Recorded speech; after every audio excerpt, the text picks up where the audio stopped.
The Wild Hunt assault on Star Sand Shoal, you mean? Huge wave. First I've ever seen of that size. Good thing it was so brief. No, I mean there's been another to the north of Nasha Town. What? How many does that make in the last couple of days now? What are the Lightkeepers playing at? Can't be helped. There are only a handful stationed on our side in the first place, and the cannon hasn't been fixed yet either. They've been strained to breaking point for a while now, I'll bet. I'm bugging out if this goes on much longer. And here you all told me this was a good place to do business. Fool me once, I say. Hey now, this could be our big break. My second eldest brother made his fortune off wild hunt attacks, you know. Come on, let's get moving. There won't be anything left for us if we're late. Left for us to scavenge. I did hear about an overturned cargo vehicle over there. Hey.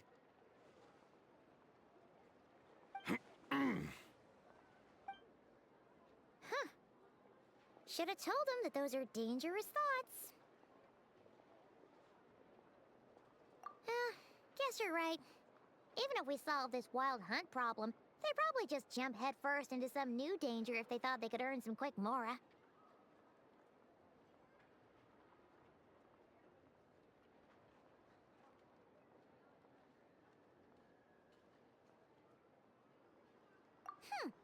Paimon will have you know that when it comes to staying out of trouble, greed and cowardice make the perfect match.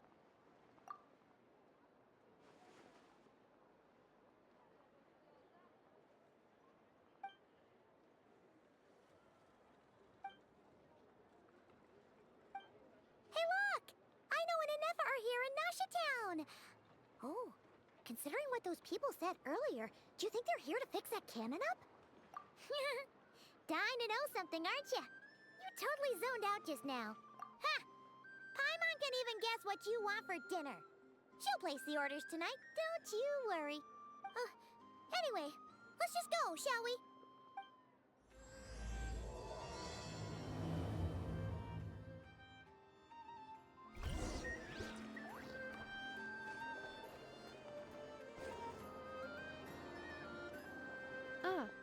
Familiar faces identified. Our good friends, the Traveler and Paimon. Whoa, free manual labor detected. Those evaluations could not be more different. This is Sosi, Sergeant Major of the nearby Lightkeepers. He's stationed here in this town. Wait, that means... He is Flynn's superior, as far as position is considered. A pleasure to meet you all.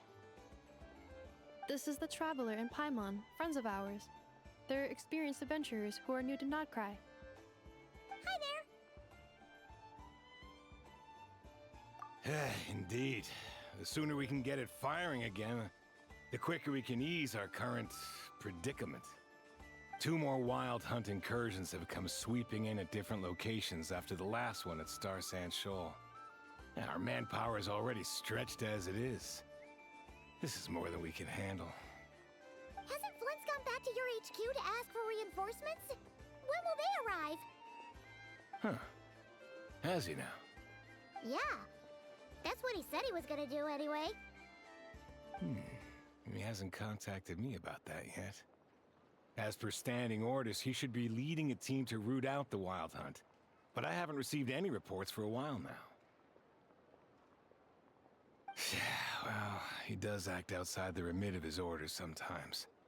I'm his superior, yes, but I wouldn't say I have much control over his actions. So, he made the call for backup on his own initiative? Hard to say. Contacting HQ is a tricky business. I should know, I've tried.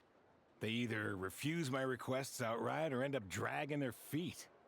And all the while, we're the ones who have to deal with the wild hunt. Which, by the way, can strike anywhere in Nodcry without warning, sweeping across vast swaths of land.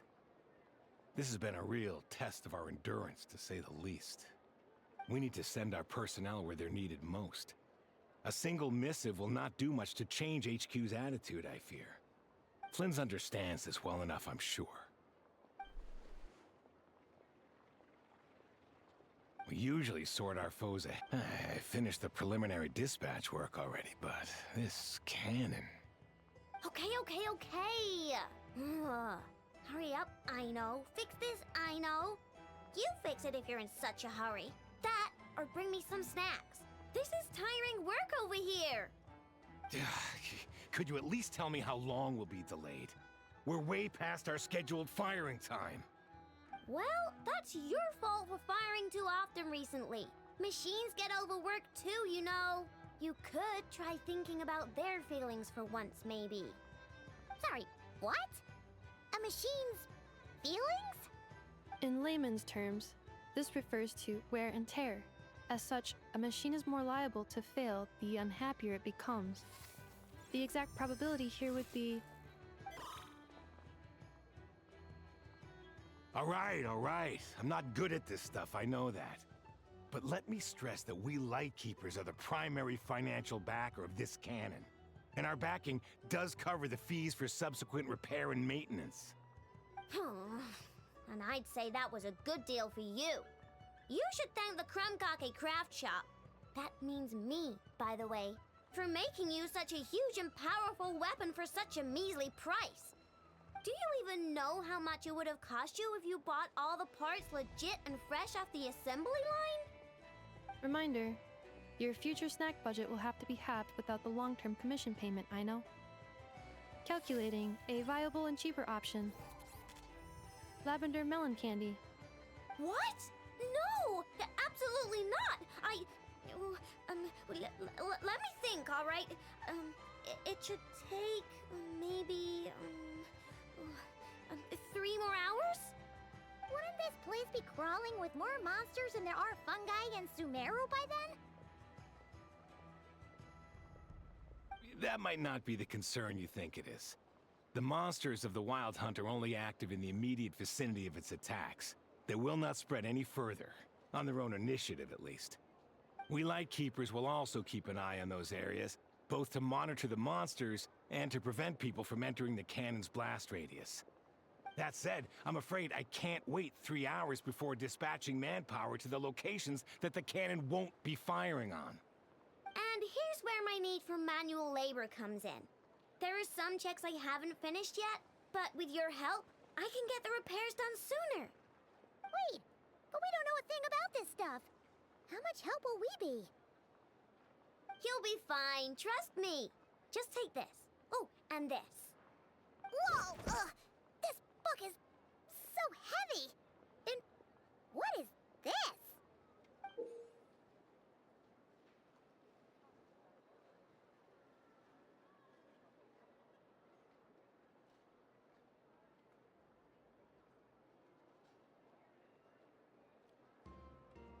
You can use Beep Boop Pizza to run diagnostics on the cannon. It'll tell you what to do. And this book will help you understand Beep Boop Pizza. This cannon was built using more than 50 components from different factories and manufacturers. Aino has bound the manuals into one volume. Also, please note, the device's name is Burkita. So, it's manuals all the way down, huh? Yep. And if you're quick about this, we might just cut our time to fire down by a whole 2/3. I'll go with you. Nice! So you'll check the outside and Anefa inside. Come find me in the control room once you're done. Cool. Instructions received. Please go about your work seriously as well, Aino. No snacking while I'm away. Hey! A little snacking will also improve my efficiency by 2/3.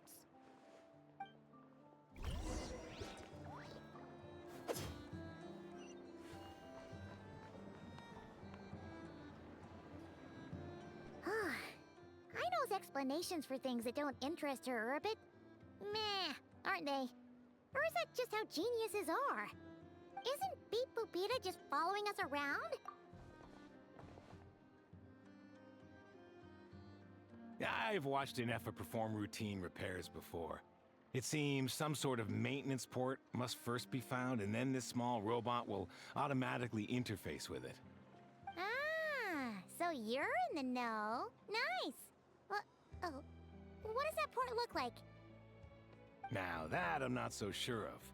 Let's search around together and see what the robot reacts to. Works for Paimon. Is this it? Probably not. Or this one?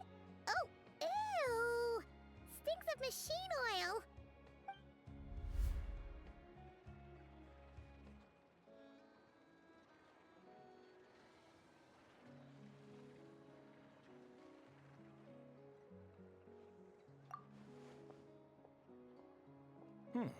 That thing over there looks promising. Where? Oh, yeah! It does. Let's try it out. Whoa! It's flying! Does that mean we got it right? So, what do we do now?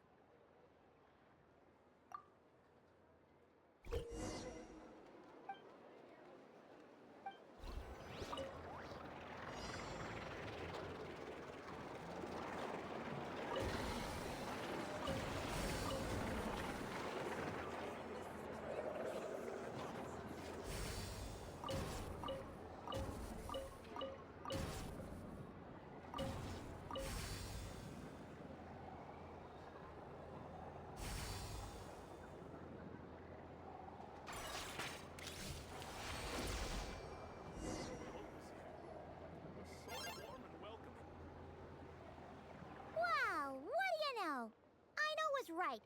We got this working without understanding a thing Beep Boopita said. Still, it's impressive how you figured things out right away.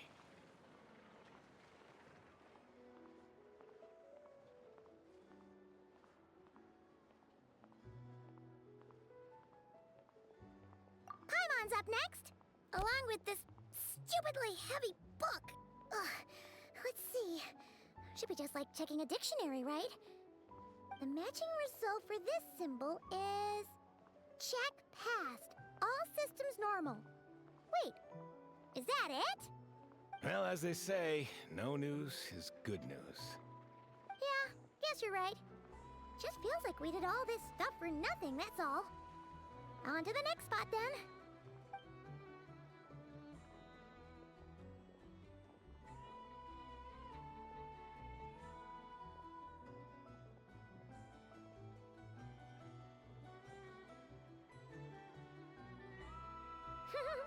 Paimon's getting the hang of this now. It's this thing, right?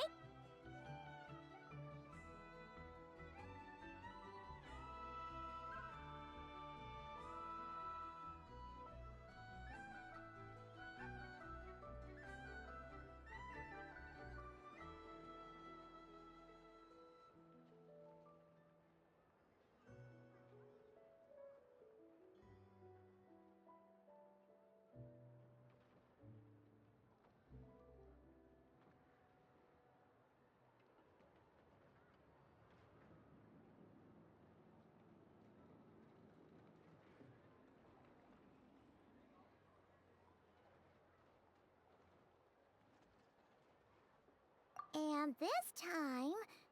Huh? Why are you angry? Oh, huh. Looks like its expressions are also prompts of a kind. Which page is that on? Oh. We need to take note of the order in which its eye colors change. Purple, red... Hey, slow down! Paimon didn't catch that!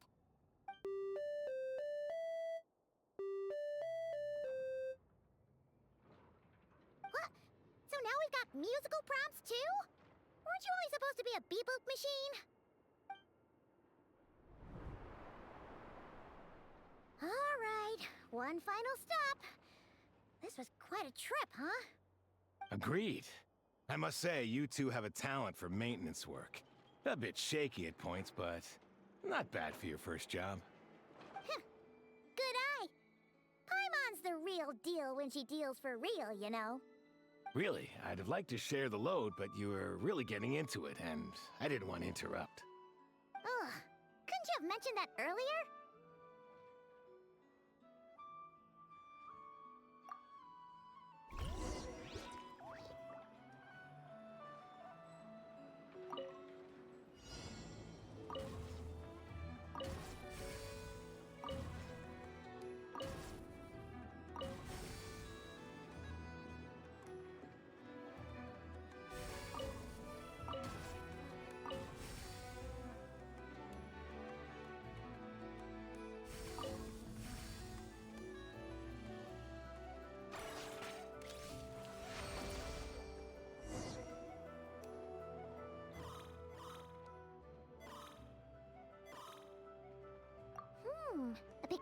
prompt this time.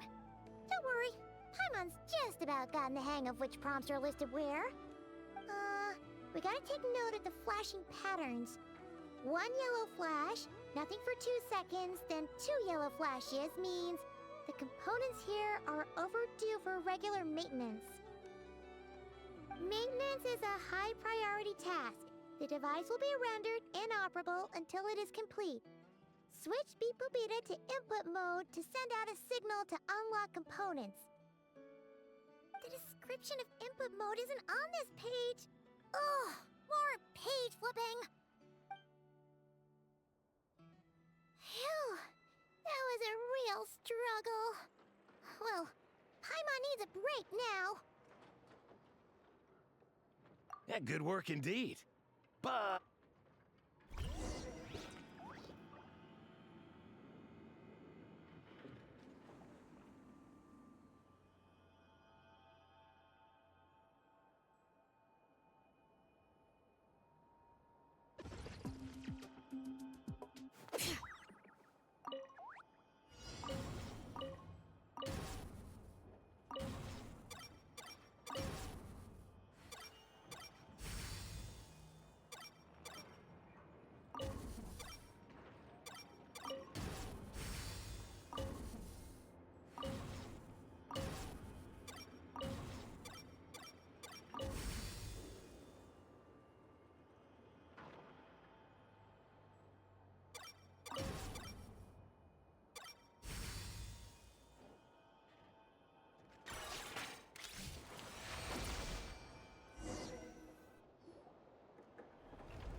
Well, looks like we're all good.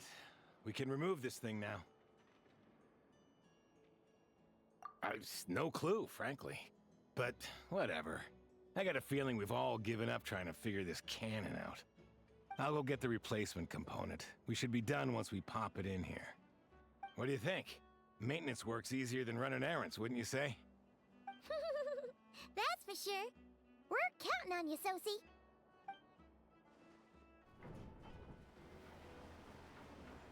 You know what? Paimon took him for the stony type at first, but he's actually a pretty... Let's wait for him here, huh?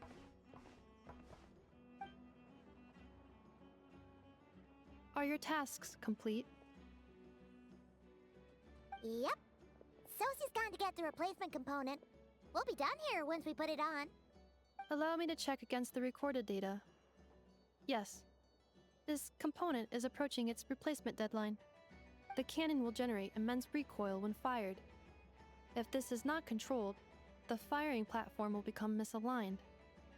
This part is designed to anchor the cannon and ensure accuracy when aiming. Huh. So, if the cannon isn't fixed in place, will it start spinning around like some kind of massive firework?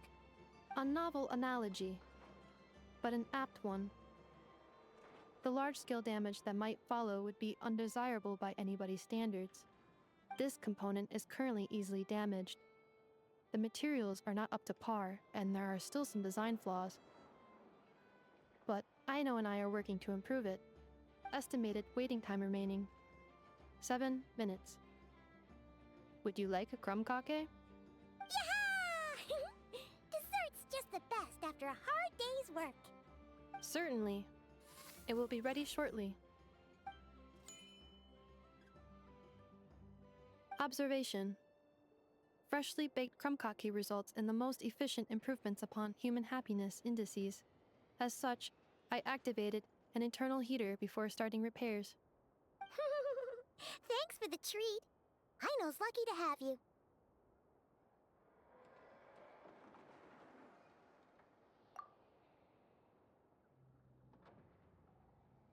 Thanks. Things went great over here, too. So, as we agreed, I'll have the cannon up and firing in no time. Understood. I will inform the inhabitants of Nasha Town and have them make preparations for the shock and noise that will inevitably ensue. And I'll inform the Ratniki stationed around Wild Hunt anomalies to make sure they fall back in a timely fashion. Thanks for your kind assistance. I better make a move. Ratniki from other sites should have sent reports back here, and I'll need to sort them out promptly. Righty then. See Bet this huge cannon's a real sight when it fires. That is correct. A huge crowd tends to gather on its own accord on such occasions. Pure, bright energy rays have never failed to inspire obsessed admirers. If you are interested, you can come back later to behold it in all of its glory. Sure. We did help fix it after all. It'd be weird if we didn't want to see it in action. Oh yeah. Wonder where that strange phantom went. Never mind what it's doing. Let's try our luck at the flagship. See you later, guys! Just be sure not to miss my masterpiece in action.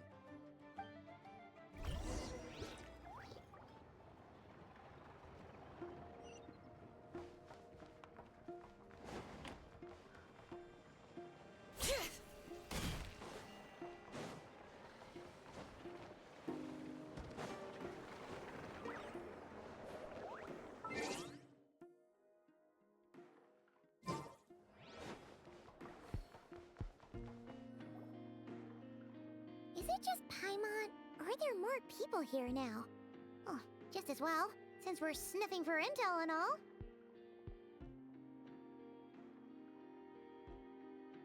And maybe, just maybe, let's get some of their berries and fried meat too, huh? We still haven't had it yet. Oh, come on. Why so uptight?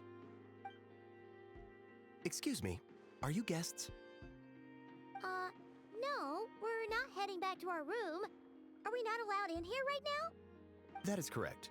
Only those invited to the banquet may enter. Our goal is to ensure that our regulars can enjoy peace of mind and comfort, so that they can speak freely with one another.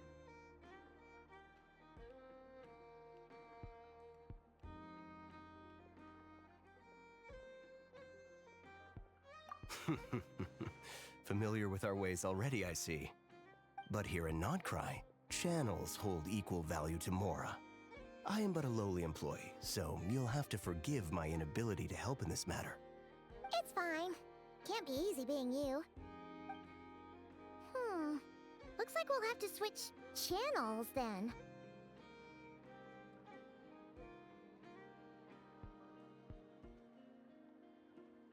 Never, right? The Curatorium does seem to already have an amazing intel network up and running. But if we ask her straight up, she'll likely squeeze us for all we're worth. Ooh, Paimon's got a plan! Lauma got Nefer to help her prep some medicine, right? We'll be heading to Hisi Island later anyway to ask Lauma to help us use the moon marrow. Couldn't we deliver the medicine while we're at it? If Nefer doesn't mention a payment, we can cash our services in as a favor. If she does, then we can use it to haggle.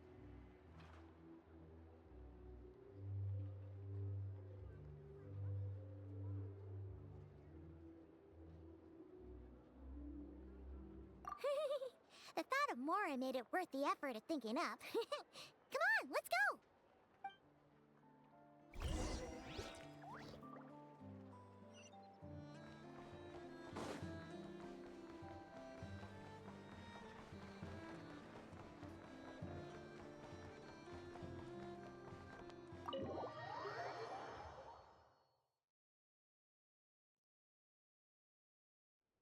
Hey, Black Cat, we're here!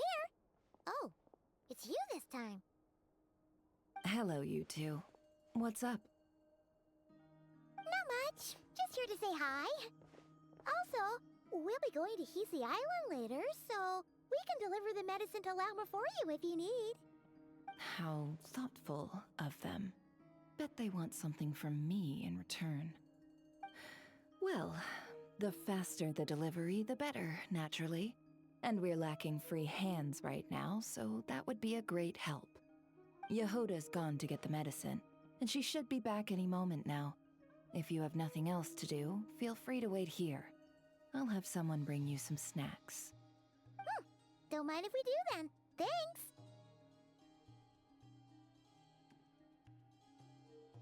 Oh yes, I'm sure you've all heard about what's going on.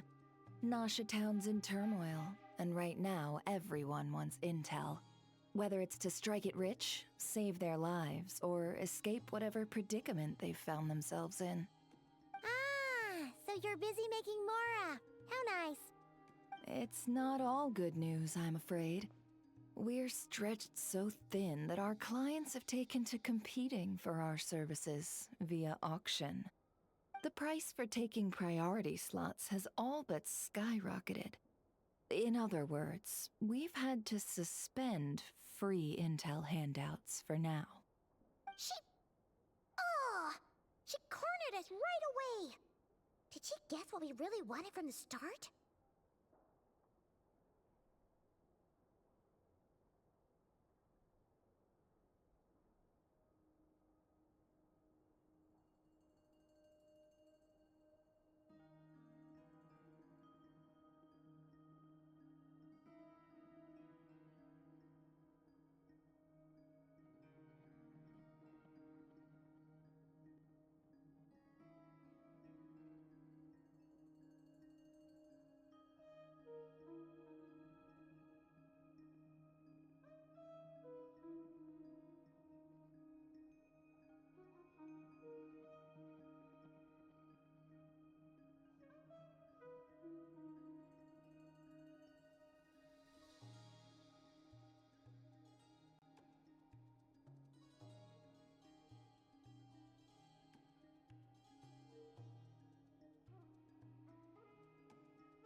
If there's anything that worries me right now, it's the Wild Hunt.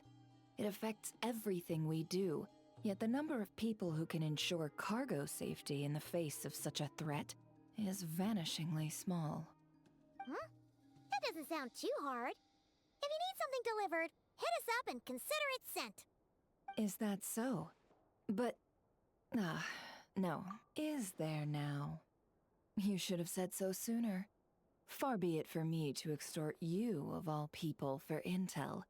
But seeing as you so kindly made me an offer, I suppose I'll accept. What's there left for us to say here?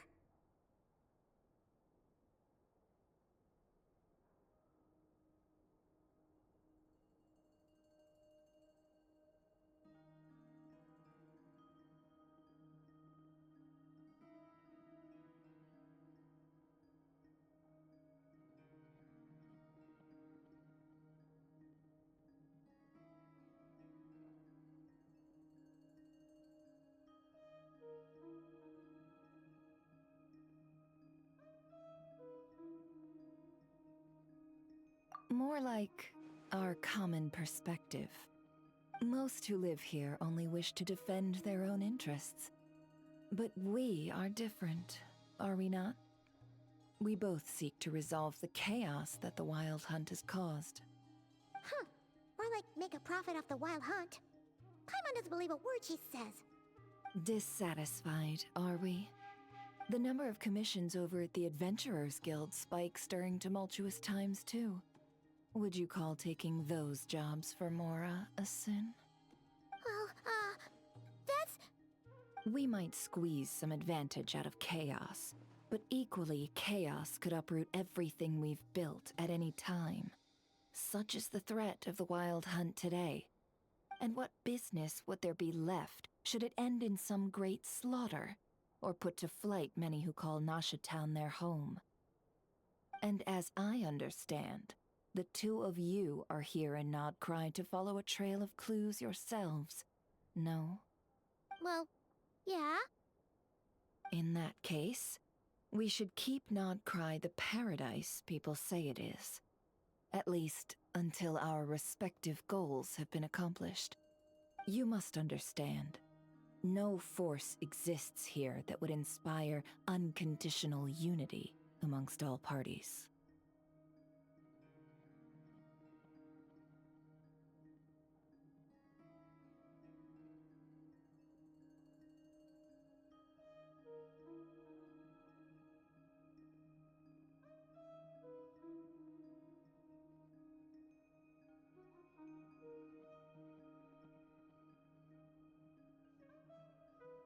After that incident with Lauma, I'm inclined to believe you. Your selflessness is admirable, to be sure, and rare around these parts. Though it's rare for a reason, kid. Just a shame that our mysterious phantom has hidden itself well. Between that and its ability to shift shapes, it will no doubt be a most slippery customer. Really, I'd be all too glad to pass on any additional intel I gain. We make a good team, after all, don't you think? You front and center, me behind the curtain. That does make sense. Sorry, Nefer. Paimon took you for someone who only cares about profit. A well-placed only, indeed, Paimon. Nothing is wholly divorced from profit of some kind. Wait, so you were ready to work with us from the start? Why, of course. In fact, I was wondering when I might bring this up the moment you entered. But... Hey, boss, I'm back. Huh? Oh, you guys are here too? Indeed they are. In fact, they've volunteered to deliver the medicine to Lauma on our behalf. And totally free of charge. Such kind souls, aren't they? Really? Great! Oh, in that case, guess I'll be clocking out now. Got a few more places for you to visit right here, dear. Huh? Haven't I already worked a few days worth of overtime already? Well, guess the extra more is pretty nice. Well, we better get this medicine delivered pronto.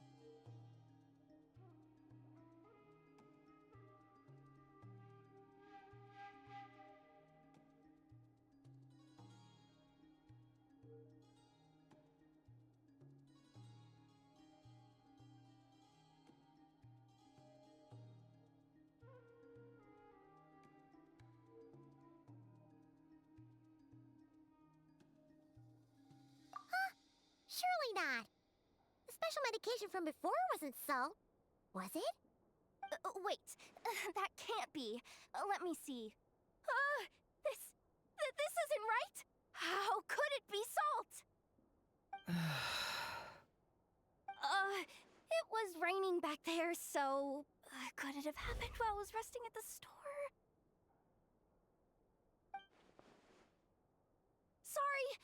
Sorry, boss.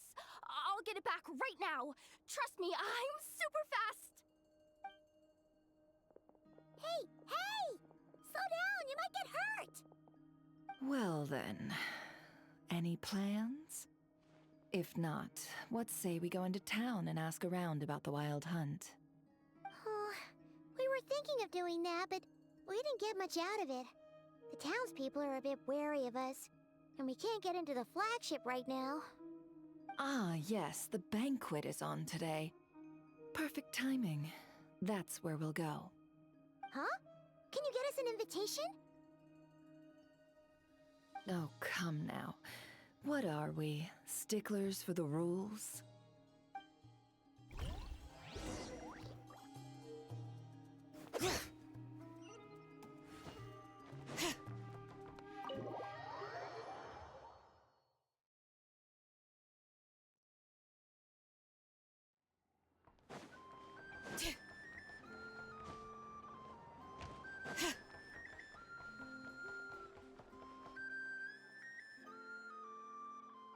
Lady Nefer, a pleasure to see you. Oh, and our guests from earlier, I see. That's right. My apologies.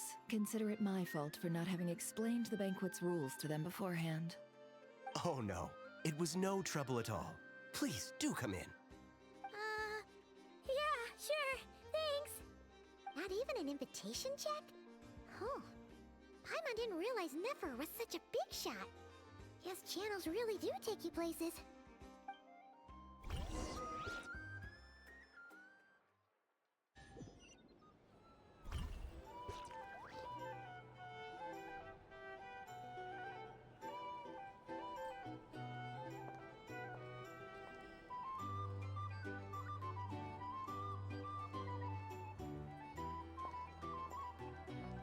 Finally.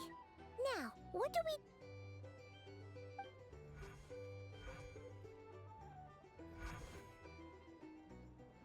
Pardon me.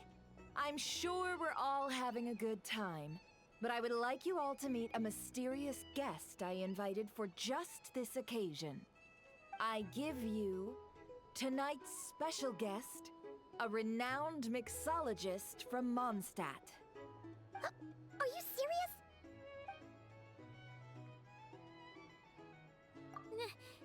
Nice to meet you all. I'm sure that no more needs to be said about Mondstadt's wine industry. After all, we are all connoisseurs of fine drink here. The special drinks menu is being set before you as we speak. Now then, for a time, let us set aside our worries and enjoy these exotic spirits from afar. Ah, I see. A new face for the bar. And here I was thinking, that ain't a familiar face. No wonder. Well, it's a rare occasion to be sure. Wanna order a glass or two? Sounds intriguing. I spoke to the owner. The bar is all yours. The recipes are available for your perusal here. Not to worry. I've taken the liberty of removing the more challenging options.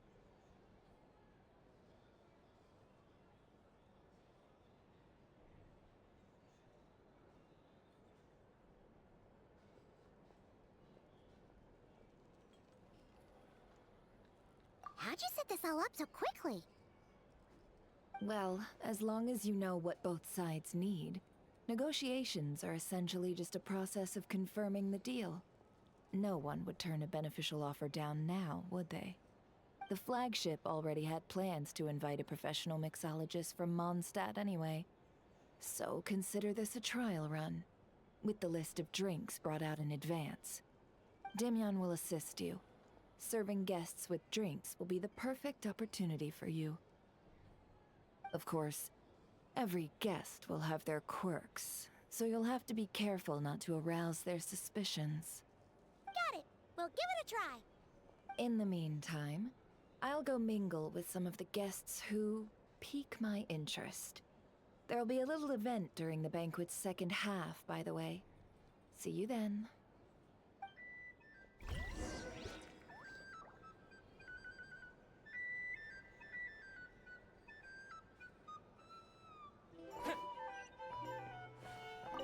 Hello.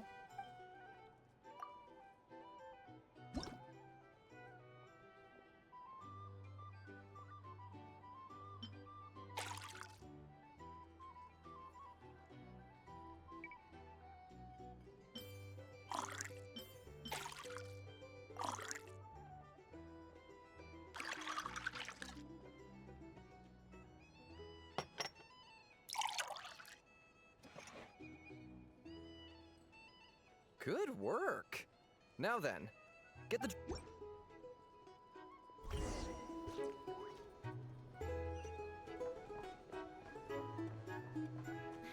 Ever consider returning to Snezhnaya? No thanks.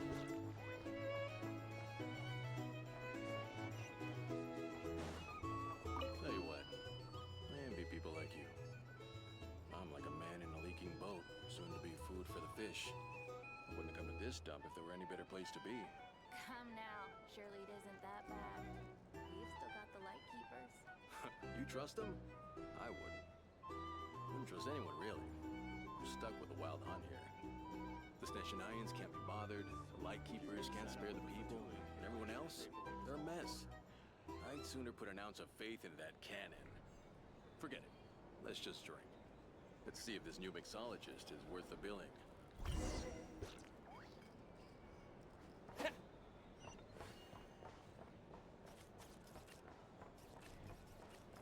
Hello.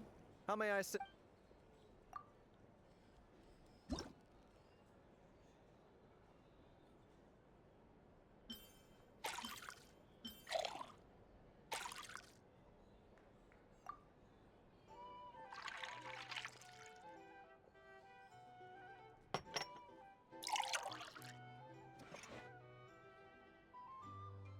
Good work. Now then, get the Doubt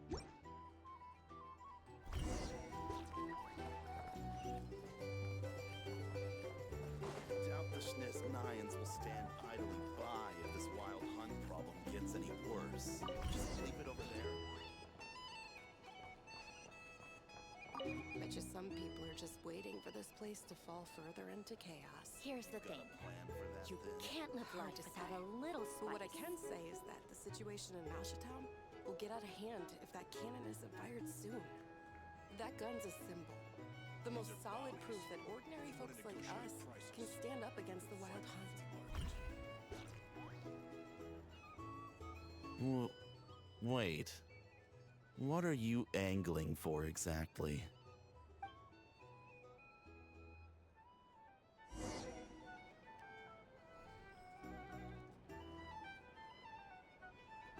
Well, what if that was nothing but an illusion? What if, let's say, the cannon was never meant to be fired? For our sakes at least. Surely this town is still of value to those who control it. Of course, but that's all it is. Value. For us, though, there's no place but Town. And we're putting its life and ours in their hands. I get what you mean. Let's just see how this plays out first. Ooh, seems like they're all talking about the cannon already. Guess that's why Sosie was so anxious. Hello. How may I assist?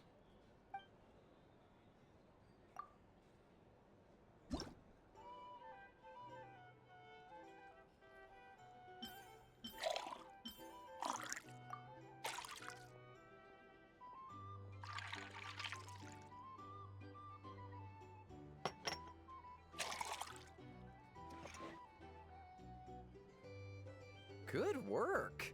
Now then,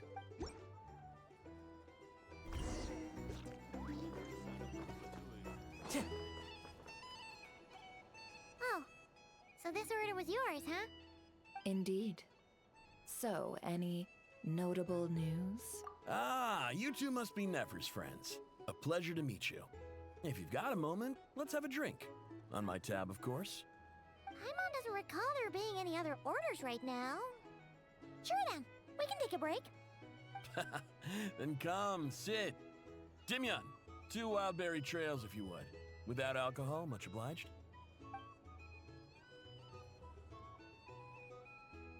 Hints is the name. I help out at the Rossum workshop in town. They usually put me in charge of making and repairing simple machines.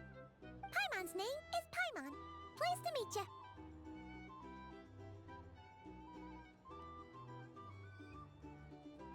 Anyway, help me keep an eye out, all right? Valuable intel will be suitably compensated. Oh, come on. Is that how it is between us?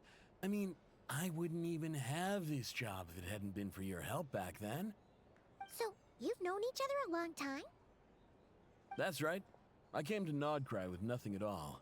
Would have starved on the streets if I hadn't met Nefer. She lent me money to study a craft, and even introduced me to Aino and the Voynich Guild, which is how I slowly carved out a living for myself. That's a huge favor. Huh. So Nefer can be a nice person sometimes, huh? Well, I'd also say she needed a willing and able machinist at her disposal.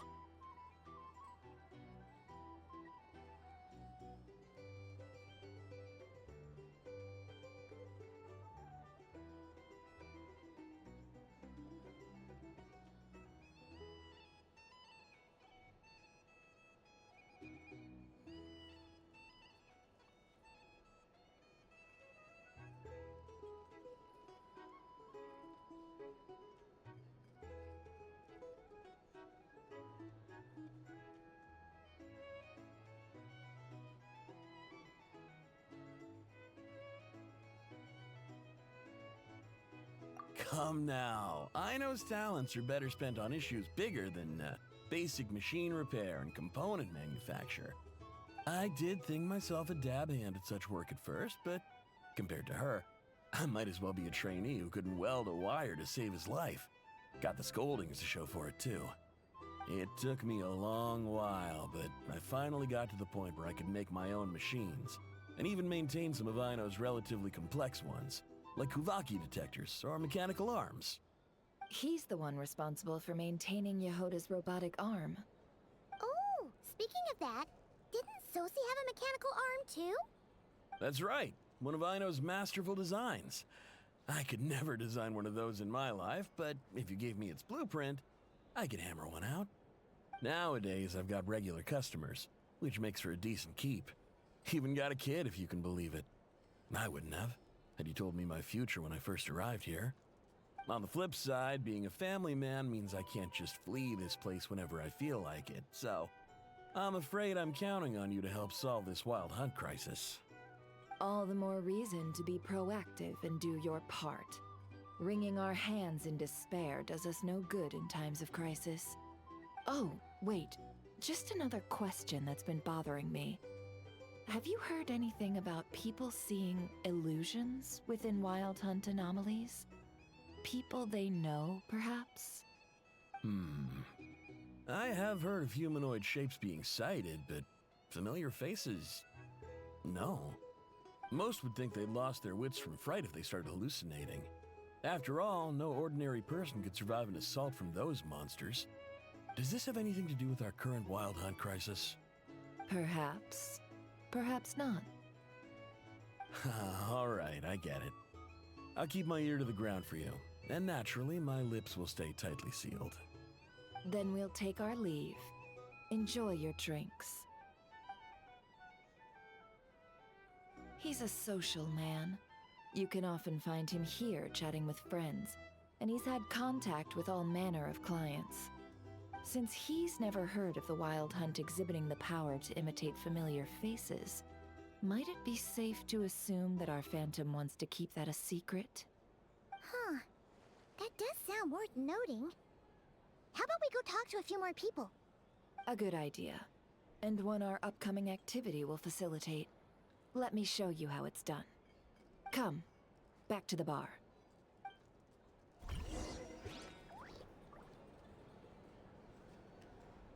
These are bounties.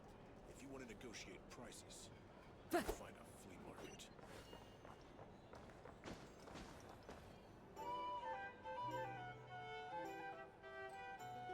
Thank you for waiting, everyone. The roulette showdown is ready to begin. Finally! Come on, let's go try our hand.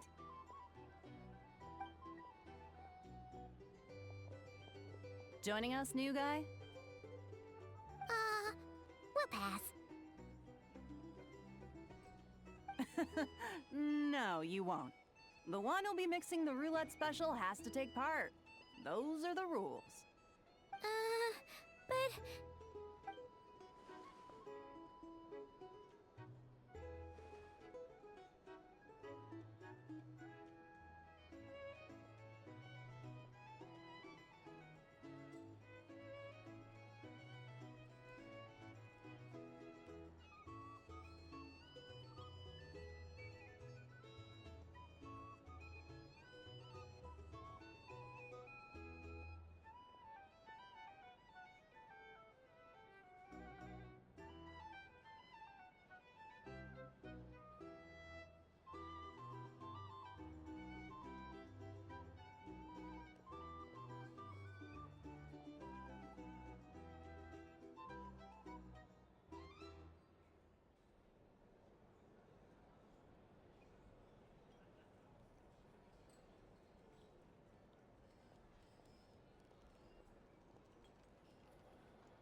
That's more like it.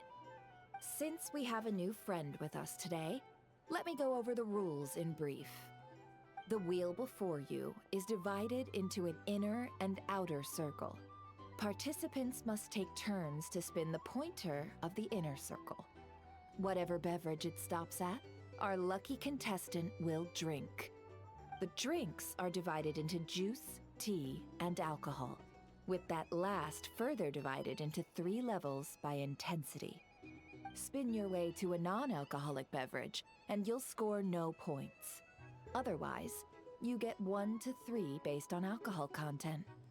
During a round of drinking, one participant may choose another with less points than them and pose a question, which the other party must then answer. This sounds like it might favor those who score higher, but push your luck and you might not recall any answers you were given the next day. Defeats the purpose, wouldn't you say? And that's why the person mixing the drinks has to take part.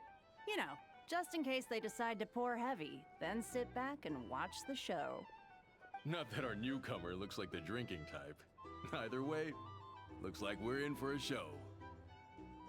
Anything you drink will be replenished. And additionally, I have decided to sponsor a grand prize for this grand occasion. A single serving of Dark Horse. What? Do my ears deceive me? A chance to drink Dark Horse and Nod Cry? Dark Horse. Guess we'll have to take part now, huh? Indeed.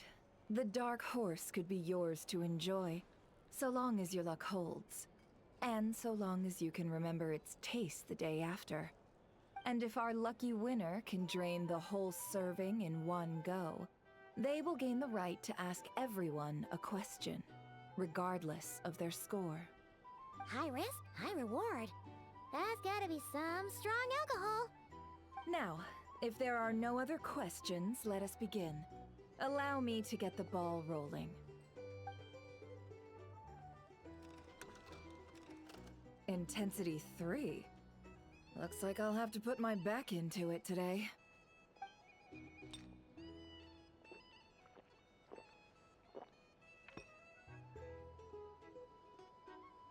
Let's go! Wow, this is kinda intense. Oh, my turn. All right, man, fess up. You've been making a killing lately. Where's it all been coming from? Hey, bro. I heard you met up with some big shot from the Voynich Guild. Mind introducing me sometime? Ugh. A normal drink, huh? Must be my lucky day. We've reached the final round of the Roulette Showdown. Let's see who gets the last laugh. I gotta say, you Mondstatters really know your alcohol. These recipes are super good. Teach me, would ya?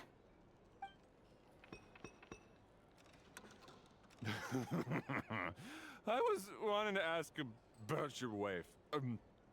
Your wife.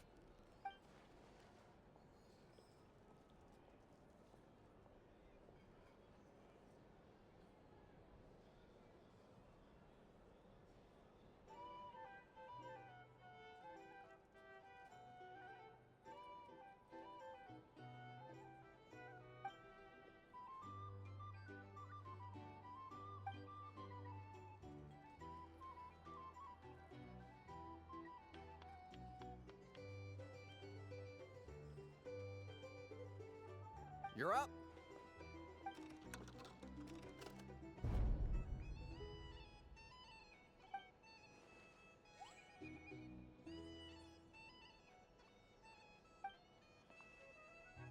Whoa! New face here just drew the Dark Horse. Bottoms up! Bottoms up!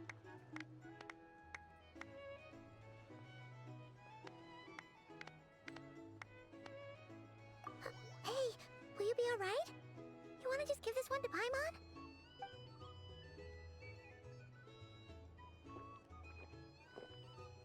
Whoa! He actually downed it in one gulp. Nice job! No wonder you Mondstatters have such a reputation. Me? Well, what do you think? Monsters, of course. Absolutely. If there was something else, I didn't stop to see it. Just took off as fast as I could. Oh, and guess who showed up just as I'd gotten out of there? Those good-for-nothing rat Niki, that's who. If my luck had been just a little worse, they'd have found nothing but my corpse. Or whatever was left of it anyway. Either way, there's nothing in there you'd want to see.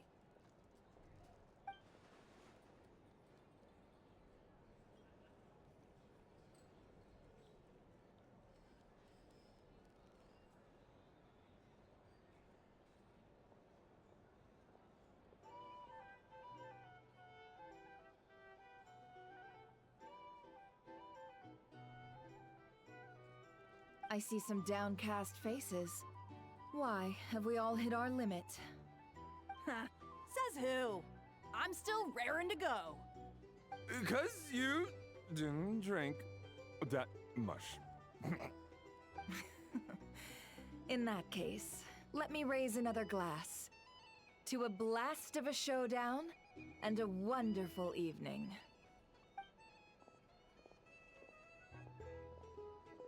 Hello, sir.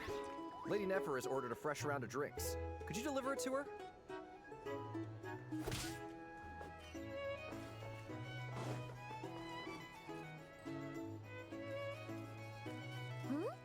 Are they playing cards? Paimon spies some elemental dice. Same as usual then? One die, 100,000 Mora. I'm not here to do business with you. Come now, I've already ordered us drinks. Or are you looking to add another line to your ledger of arrears? Oh, so this is a business deal. So, let's go over this again. One die, 100,000 Mora.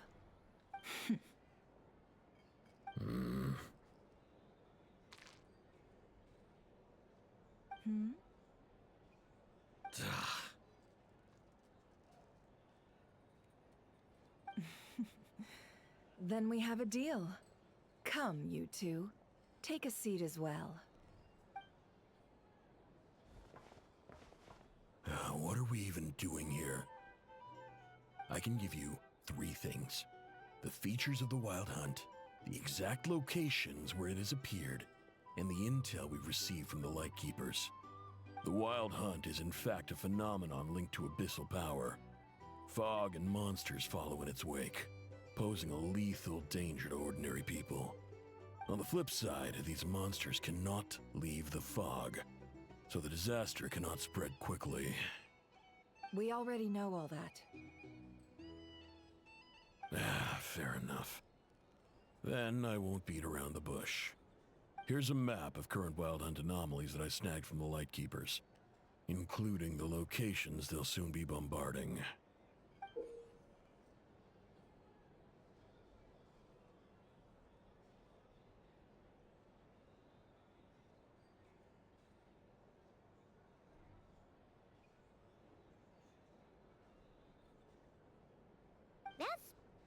A lot. We've never seen anything like this either. That's why everyone's so worked up. That's not enough. 4 dice. Cool it, all right? I'm not done. Now, the Lightkeepers don't want you to know this, but weirdly enough, more Wild Hunt sites have disappeared than their involvement would indicate. Isn't that normal? They're not the only ones fighting the Wild Hunt after all. Adventurers do that too. And maybe some just go poof by themselves. I'd agree. And really, we've always had a small, stable discrepancy between reported anti-Wild Hunt ops and anomalies cleared. That variance has become a gulf lately. What could that even mean? I've got 2 theories. One, that some new force is clearing the Wild Hunt out in secret. Or 2, that some rat Niki are not reporting the work they do on purpose. The odds of the former happening is low. Not many organizations can even engage the Wild Hunt. Never mind keep those operations a secret. If you're interested, I'd recommend following the latter train of thought. Paimon doesn't really get it. What would anyone gain from doing that?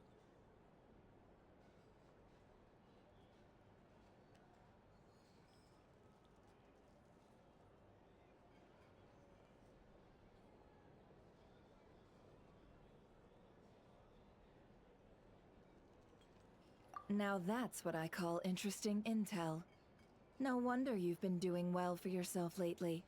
Even if you've mostly just been reselling my intel. Please, stop. This is all I've got for you. Oh, stop that. Why, people might start thinking me a bully. Let me give you an opportunity instead. Out of respect for your independent intelligence gathering. An answer to a simple question. For 50,000 off your debt. Have you heard of people seeing familiar faces within a wild hunt anomaly? Or experiencing something akin to, say, an illusion? No, nothing like that. Nothing at all but ghostly shadows. Nothing at all, hmm? Not even for 50,000 Mora? Either you don't take your debt seriously, or you're confident you can pay it off. Hey! No means no, all right? This is about my dignity as an intel broker. Mora doesn't factor in here at all. Okay. Well, that puts me at ease. You really are the same as ever. And you've learned quite well. Go on, then.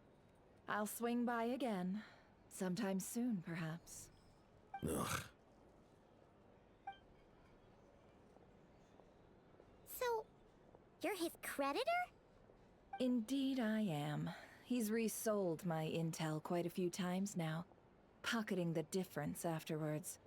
Rather dishonest dealing, if I may say so. As luck would have it, he would only purchase information from me when he was just about done negotiating with his buyer. So I arranged a little something just for him. A painful lesson, you might call it. Ooh, that sounds brutal. Oh, I was downright beneficent in charging for that betrayal. It was more about the message, really.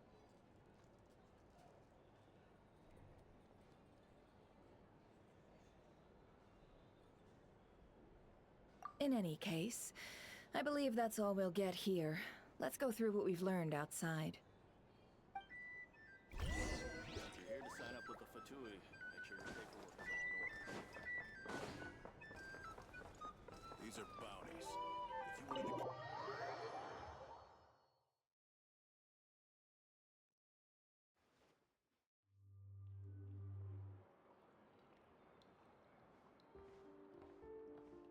Most of our intel seems quite dispersed, so let's try piecing it all together. Well, first, no one else has seen that weird phantom, apart from our encounter on Star Sand Shoal. Indeed. And we have that from multiple accounts, so each statement corroborates the others. What in Teyvat could that phantom be planning?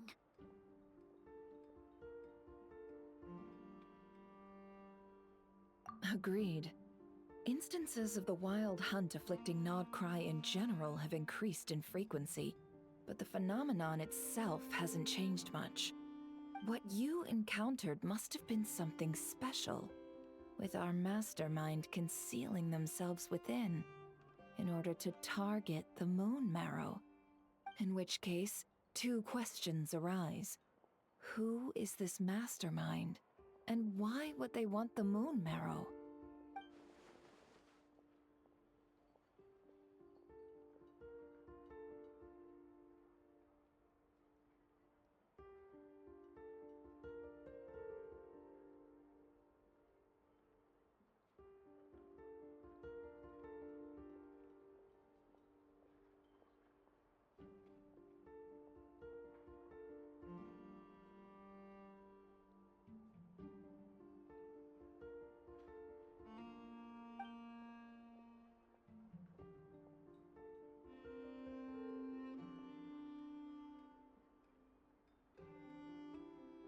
I'll continue investigating along these two lines.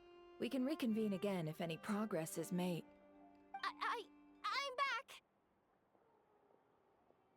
Luckily, the store owner kept the medicine bottle I left on the table safe for me. Here you go.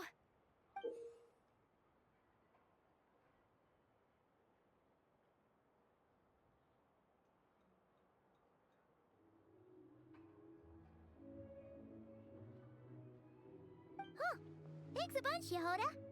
Take a break. You've earned it. Oh no, I've got work to do later. And anyway, isn't the cannon about to go off?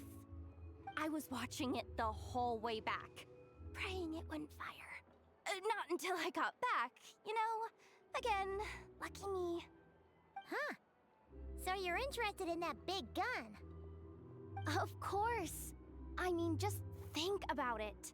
Something that size is bound to be comprised of thousands, even tens of thousands of parts, fused in such a way that it can operate smoothly and fire off a supergiant, super strong beam.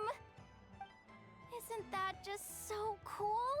I mean, miraculous. Like a miracle created through countless careful calculations. It has been a while since the last time it fired. Go on, feel free to go watch. Work can wait for a while. Thanks, boss. Anyway, y'all wanna come? It'll be worth the while and worth your wait. I swear.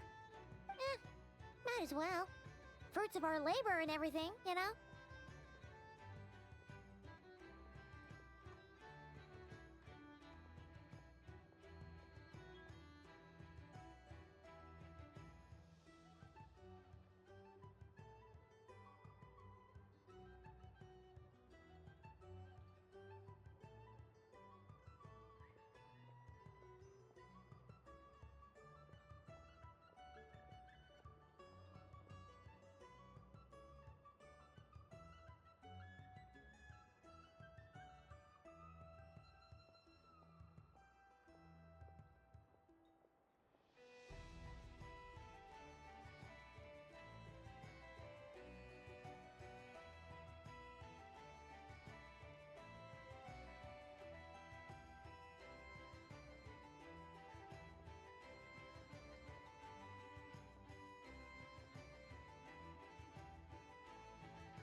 Woohoo! Let's go!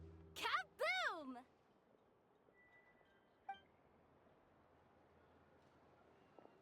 Wow! What a crowd! People seem pretty excited, too. Just goes to show how big a deal this cannon is, huh? Oh, for sure. One shot, one kill, problem solved. Simple and practical. Just the way we like it. And even if that wasn't how it worked, just listen to how it roars. If that isn't power, I don't know what is. Oh, if only I had that kind of strength. Hey, don't think like that. Your skills and smarts have been a big help to us, too. Really? They think that? Oh, I'll do my best the next time we work together. For sure.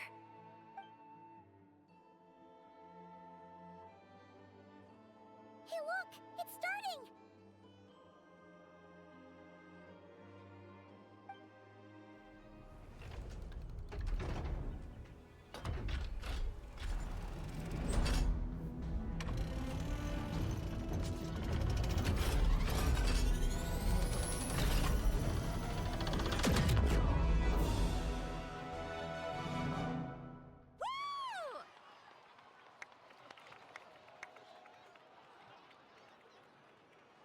Nice one! Finally, all fixed up. Nothing to fear now. Awesome! Felt that one in my bones. Whew. That sure was powerful. And pretty dazzling, too. Guess that's why everyone's been counting on this thing. Surely the Wild Hunt doesn't stand a chance. I feel so alive right now. Overtime. Ha! It's gonna be a piece of cake. You know, Paimon's been wondering, if you're so interested in machines, why don't you go work for Aino? That's what we call drawing a line between your work and your hobbies. I've got some mechanical talents, sure, but this job I have now, no one can do it but me. Not even Aino or her silly robots. Anyway, gotta go. See you later. Says the person who got salt and medicine mixed up. Looks like the crowd's breaking up as well. Let's head over to Hisi Island. Let's not keep Llama waiting.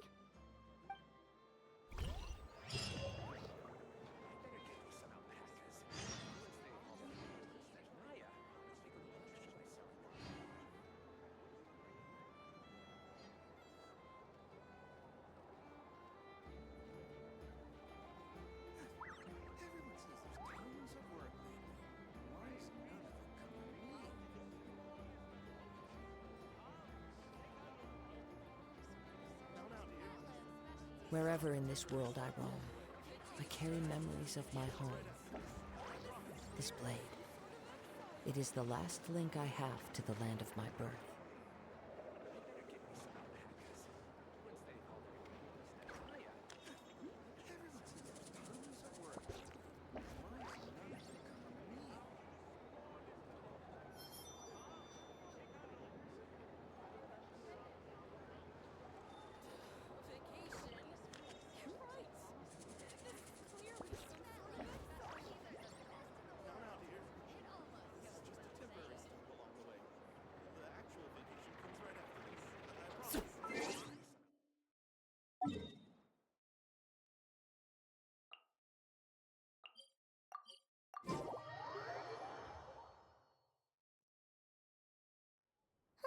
Let's see now. What's changed since we were gone? Yeah, if anything, looks like things are settling down. That's Llama for you. Hey there, Llama! We're back!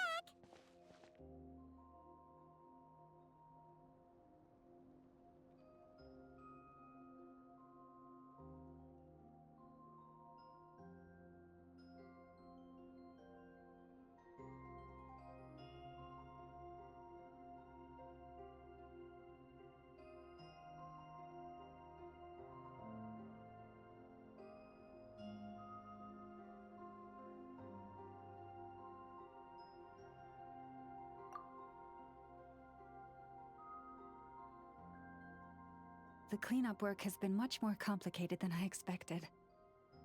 Solving problems that have built up over time is a tall order, to say the least. I believe it will take a few weeks more. Fortunately, those who remained appear to have shaken off the initial confusion and are becoming more proactive by the day. It's as if they've finally been forced to come face to face with what their faith actually is. And it's all thanks to you. No, I should have done this a lot sooner. I've been focused on taking care of myself these past few days, so I'm in a good place.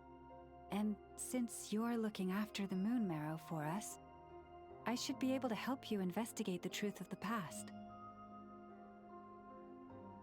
Speaking of which, have you heard anything new about that Phantom? I've tried asking around, but to no avail. What about you? We haven't made much progress either. But here's what we've got.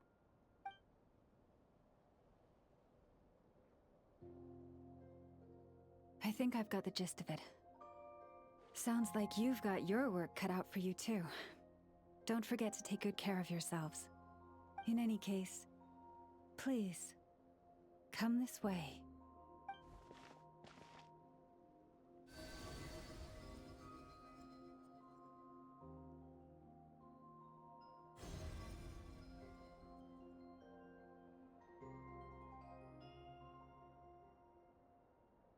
What do you see?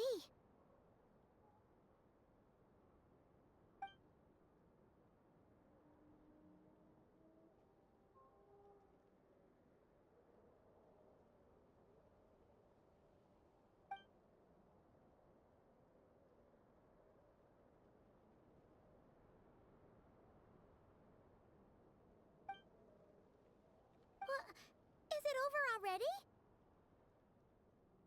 This appears to have occurred a long, long time ago. The memories I sensed are highly turbulent and disordered, so that is all my power allows me to discern.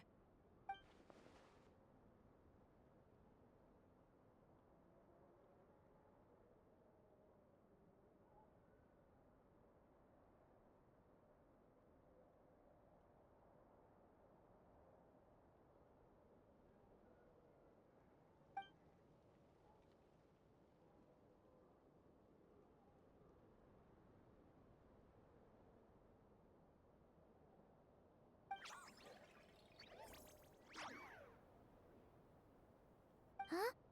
What's the matter?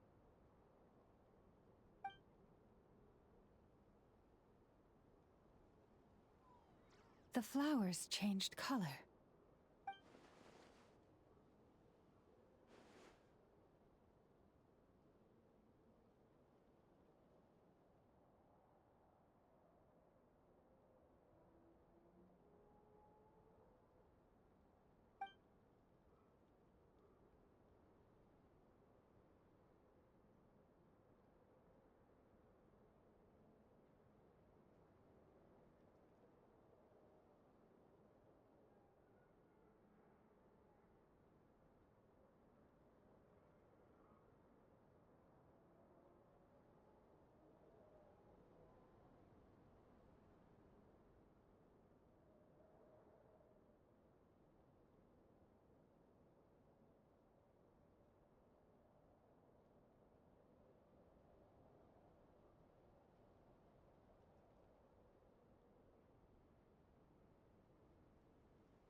Yeah, we should go see her and see if we can help her in some way.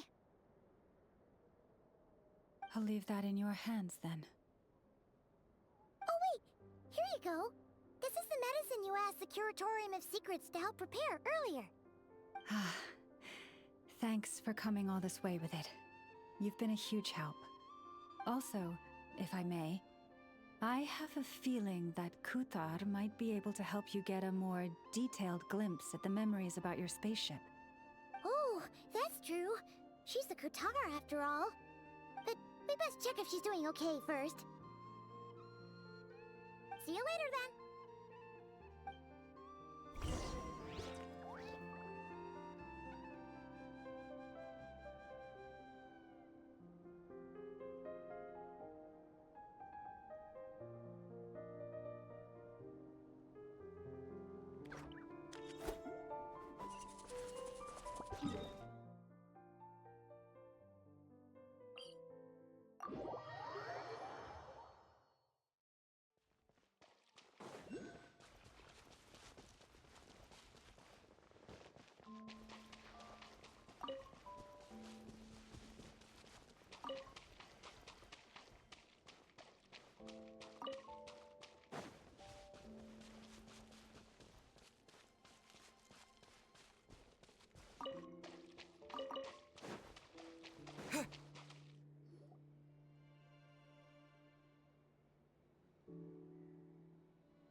Oh, she doesn't look so good.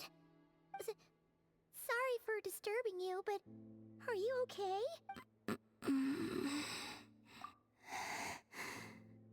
Dizzy. It's like I'm returning to the moon. Wait, it's not that bad, is it? Hmm? moon's power within you? We got the moon marrow back from the Fatui. Can it help you in any way? And what do you require this time? Come on, don't even think about that. Right now, you gotta focus on getting better.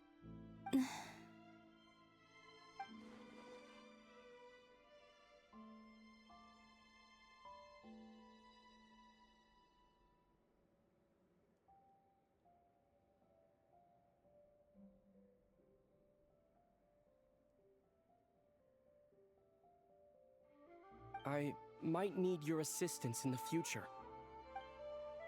Oh. Very well.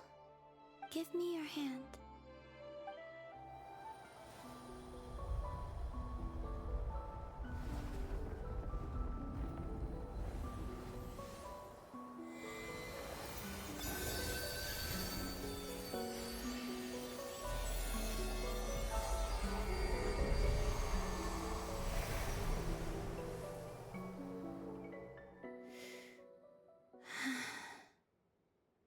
Back to Earth.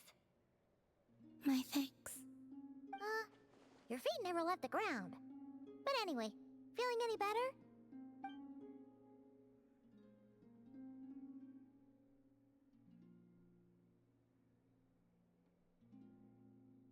Significantly.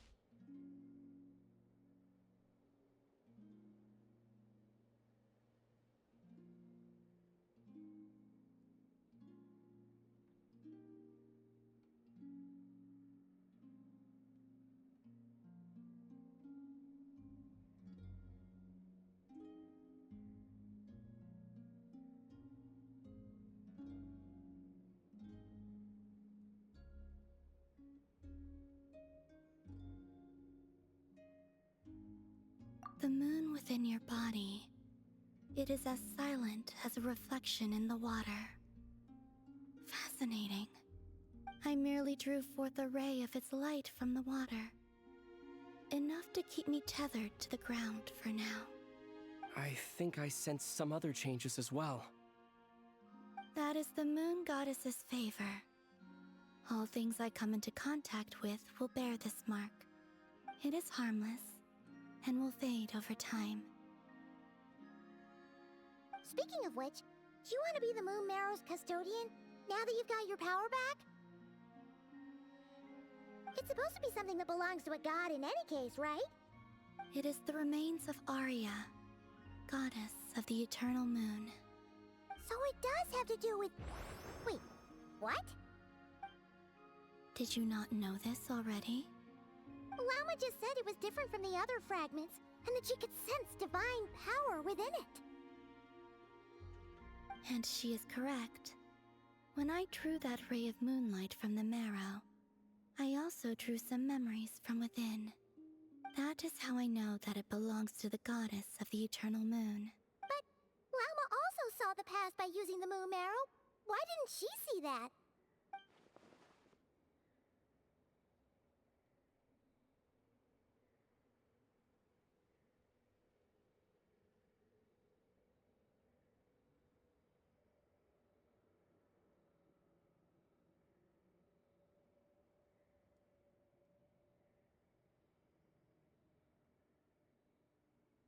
There were once 3 moons in the sky, each belonging to a goddess who ruled over it. But after the War of Funerary Flame, all 3 lay slain, and 2 of the 3 moons were shattered during the conflict. After Arya's death, her power coalesced into this moon marrow. The iridescent moon's remains have never been found. And while the Frost Moon's goddess died herself, her moon was never broken.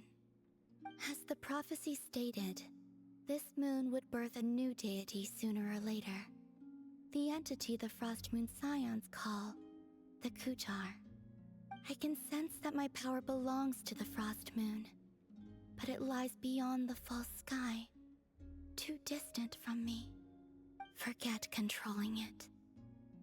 Sensing it alone requires immense effort. Oh, wait, let Paimon count this up.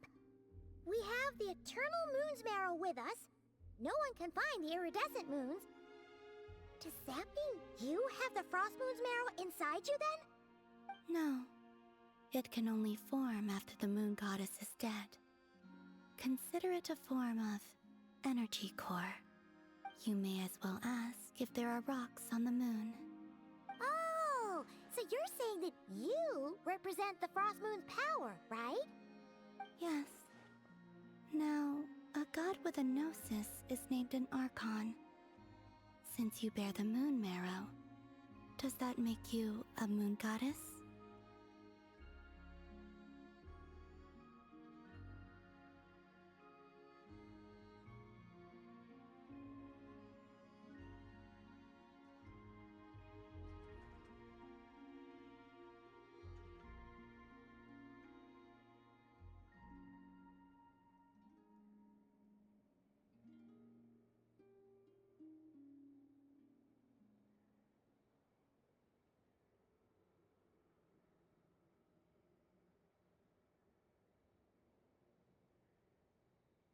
You do not wish to become one?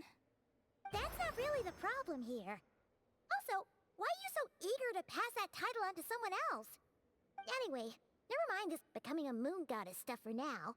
We're asking if we should return this moon marrow to you. I do not desire it. Huh? Nor does it desire to come to me. And what does that mean?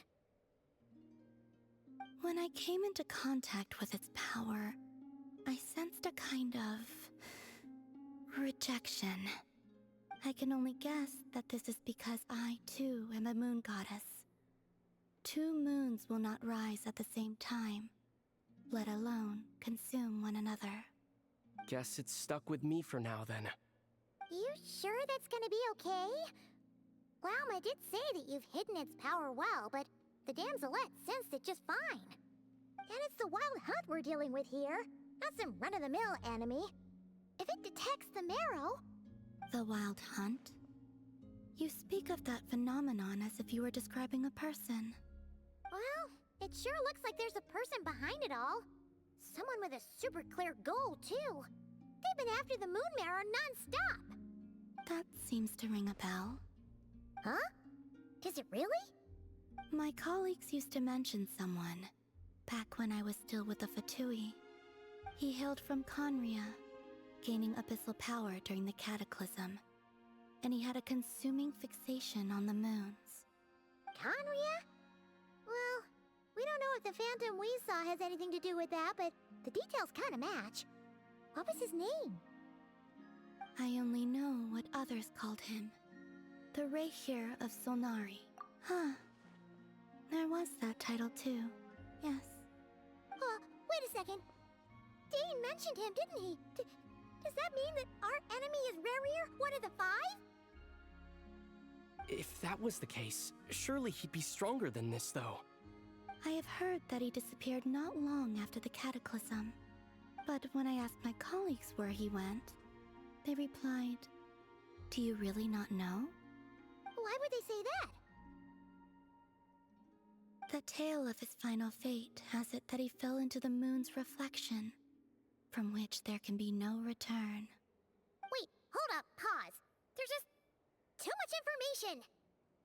I felt the same. They seemed to think that I should be the one who would know everything about the moons.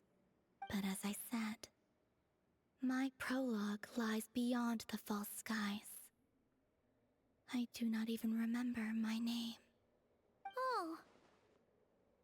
Either way, following his departure, the wild hunt situation worsened drastically, and it has since become a byword for abyssal disaster.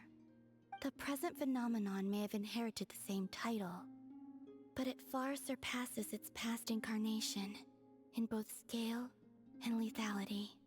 Oh, to think that we're up against one of the infamous 5 sinners. That's way too much for us to handle. That incident on Star Sand Shoal must have been luck then. Or maybe he wasn't giving it his all. And even then, he still defeated Marionette. Oh? What did you just say? Would you mind repeating that?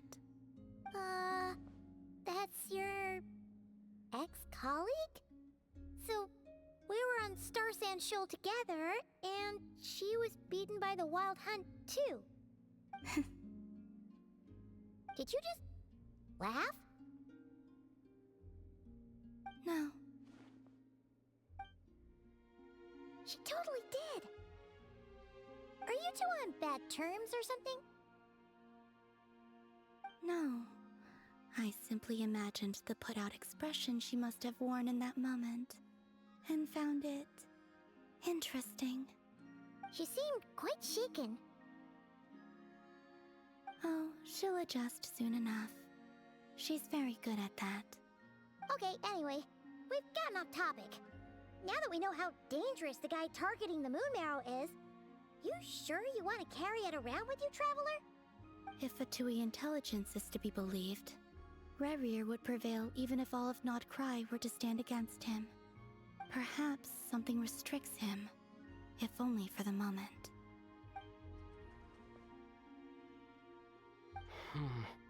Before I decide, there's a favor I'd like to ask you, Columbina. What do you need? Do you think you'd be able to show me what happened when my sister and I arrived in Nodcry? I mean, when our spaceship first landed. Sure. That was quick. As I said, this to me is but a single ray of moonlight. Nothing to it. Give me your hand, and ready yourself.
Where is this?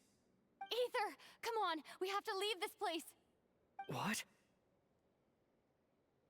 Hey, are you okay? Our spaceship. A long, long time passed after we landed. No one left the ship during that time, but Lumine found me from outside of it somehow. Huh? How would that even be possible? I don't know. The secrets within memories are like cookie crumbs. Take a bite, and they go everywhere.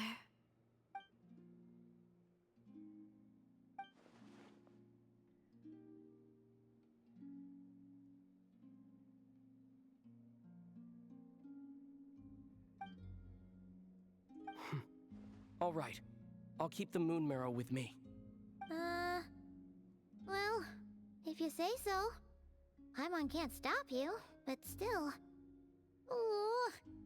Will you need my help?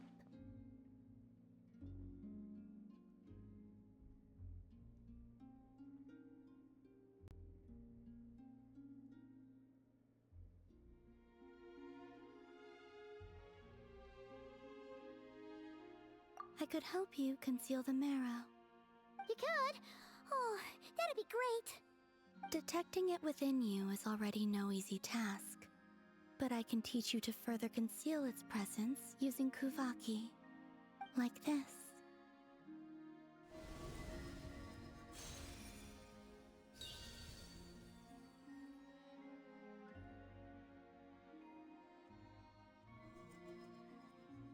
Ooh, looks like a shield.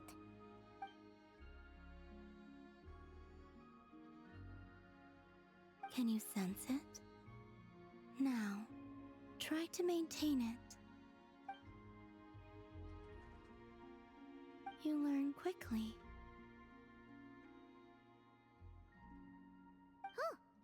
Looks pretty sturdy. Could probably be used in self-defense in a pinch, huh?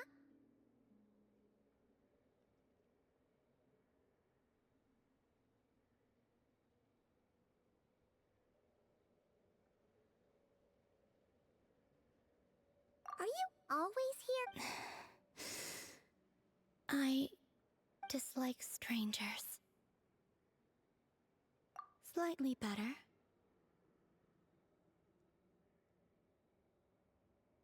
Yeah, the Frost Moon Scions have changed since you last saw them. Who knows? You might actually like them. I will consider it. She seems kind of tired.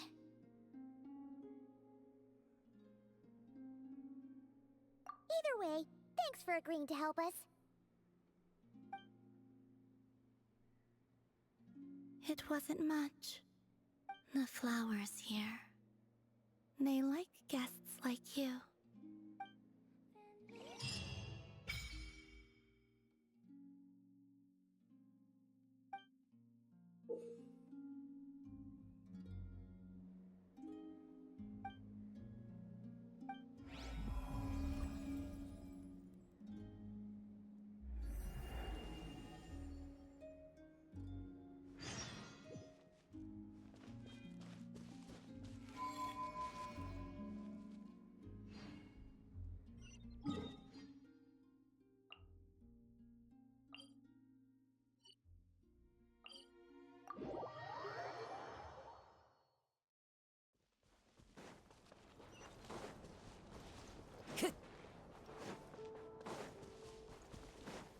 Time to go.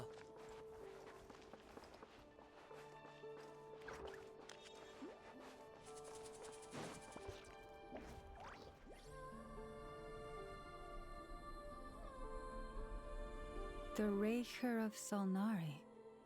I've never heard that name before. Let's keep this news confidential for the time being. It would only cause even more panic amongst the people of Nodcry. But if this Rarier is as you describe, he will be a truly formidable opponent if we try to take him on by our strength alone. Yeah, things might be okay if everyone was willing to work together, but right now...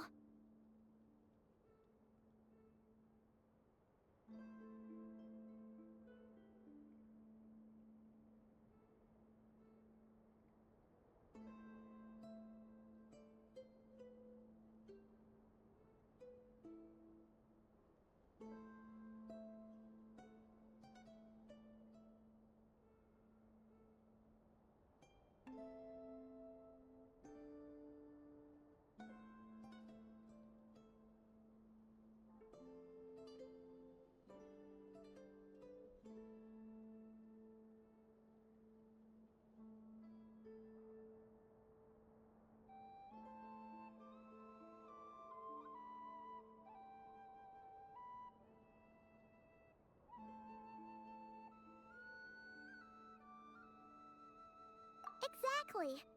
Whatever the case, let's start by telling those we can get to join up about the crisis. As it happens, we have our own reasons to protect Nodcry. But even if we didn't, we'd never leave people in the lurch. That ain't our style. Thank you. The Frost Moon Scions will stand with you to prevent this crisis as best we can.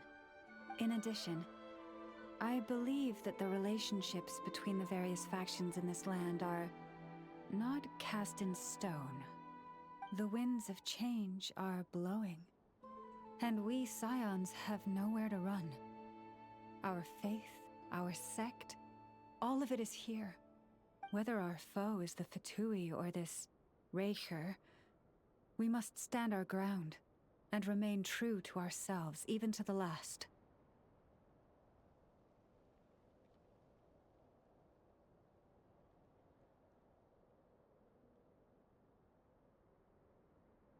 Let's see. Speaking of allies, the Krumkake craft shop is the closest by, right? Enough is sure to help us.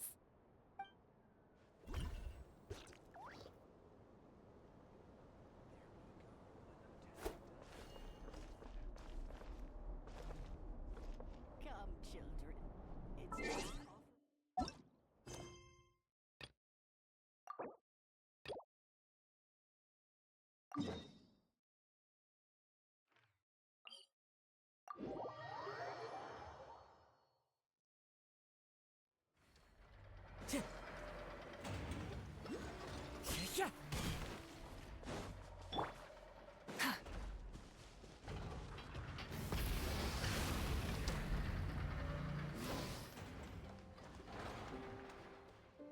Nothing's going right lately.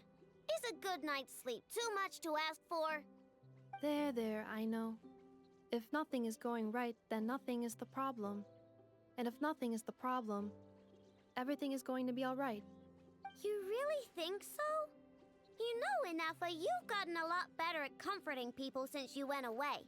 I bet it's the Traveler's influence. I could not say, but thank you. Please get some rest. I will inspect these sorting robots for you. I'm gonna give each one a hit on the head with my wrench. I gotta see for myself which one is going haywire. Oh, Traveler! Paimon! It's you! Hi, Aino! Hi, Inafa! It feels like it's been ages since I last saw you two. Or, wait, maybe not. I don't know. It's all a blur. Sorry. I didn't sleep too good last night. My head's a mess. But anyway, seeing you makes me feel a bit better. I know. It appears my analysis was correct. Huh?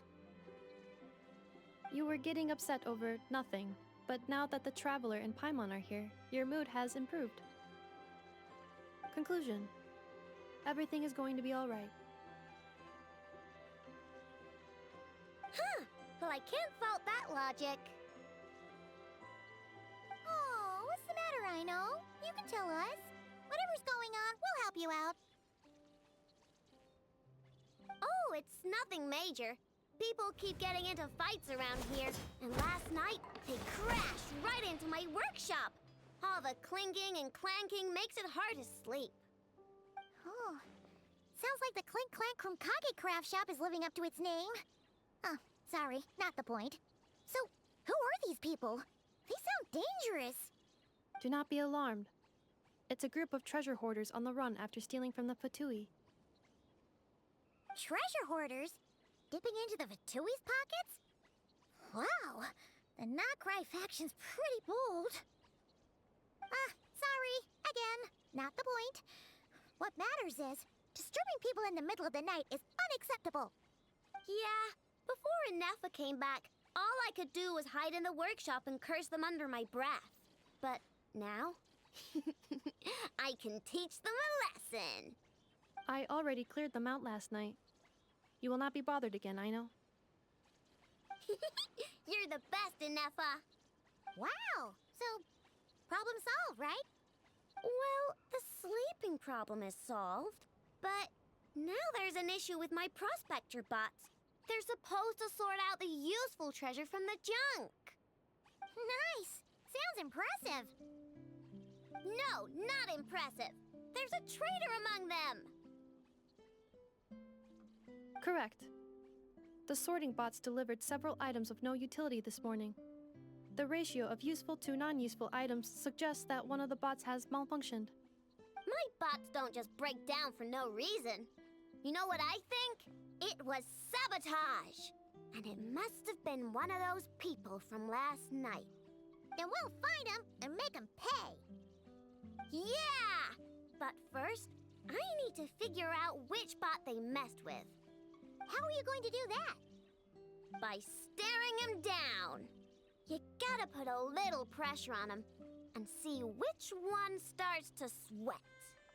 Okay, so psychological warfare? That works on robots? I don't know. If it doesn't work, I'll just drag them into a small room and interrogate them one by one.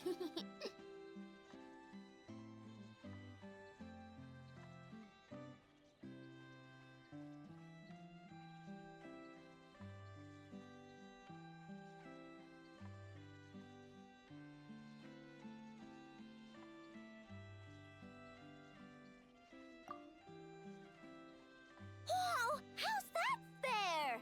Two of them are just hard-working little bots. If I take them apart, even though nothing's wrong, it'll hurt their feelings. Okay then. All right, listen up, you three. One of you has messed up big time. And if you don't own up, you'll be dragging your friends down with you. So, time to come clean. Or we'll... What are we gonna do again? We'll let you off. But just this once.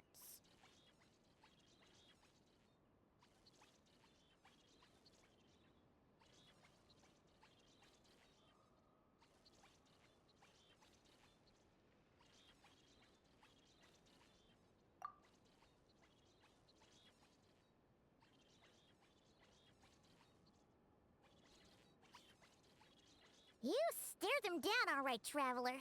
Notice anything off?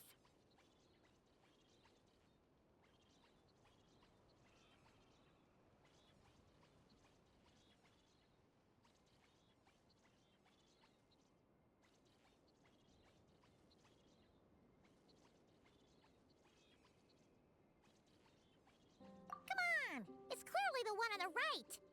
Yep, that's it! What did I say? A little psychological pressure does the trick. Come on, help me catch him.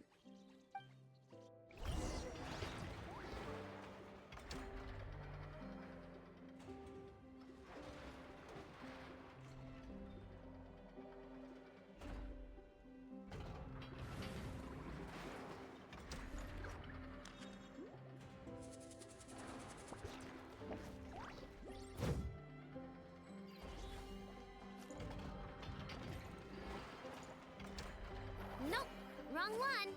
Nope, wrong one. I know, Ineppa, we caught him. Do you need to check him over? Analyzing exterior. No anomalies detected. The probability of malfunction due to an external injury is low. Huh, must be the processor then. Let me open him up and have a look.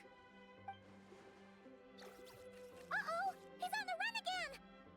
Catch him!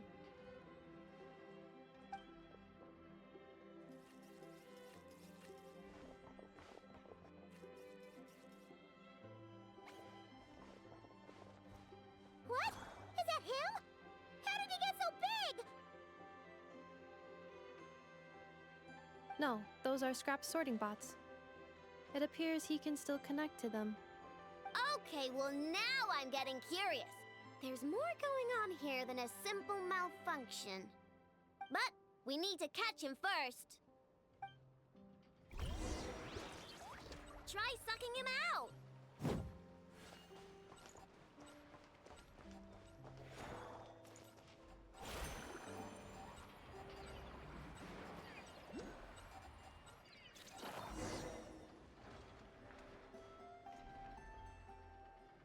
Oh, finally. What? Huh? You can talk? I know. Is he supposed to do that? No, it's not possible. I mean, my prospector bots do have a voice function, but it's all preset phrases. There's no way they have awareness like Ineppa. Their cores aren't even a fraction as advanced as hers. But it seems like he can communicate. Could his core have been upgraded or something?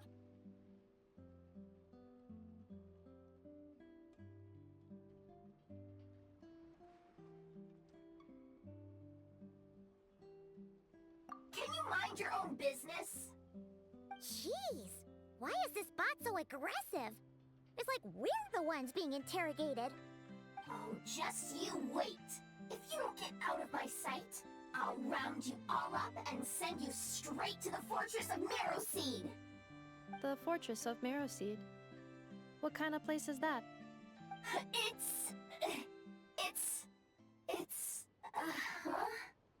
What is it again?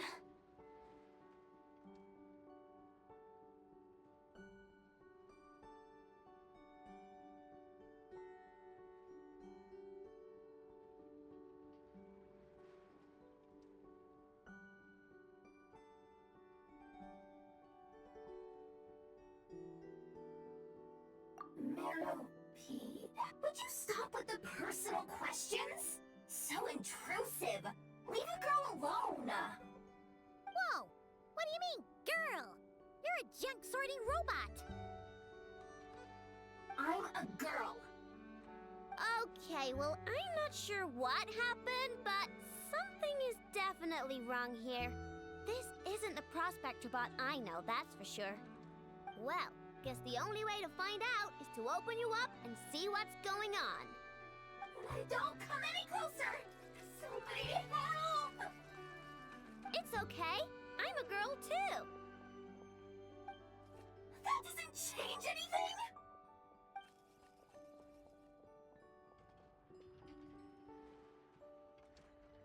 Apologies, Traveler in Paimon. Aino prefers to devote her full focus to solving problems. I believe she needs some time to get to the bottom of this issue. Perhaps it would be best to follow up tomorrow.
Weird. I know, and Emma, we're here. Greetings. I mean, I found the source of the malfunction, but now I have way more questions than answers.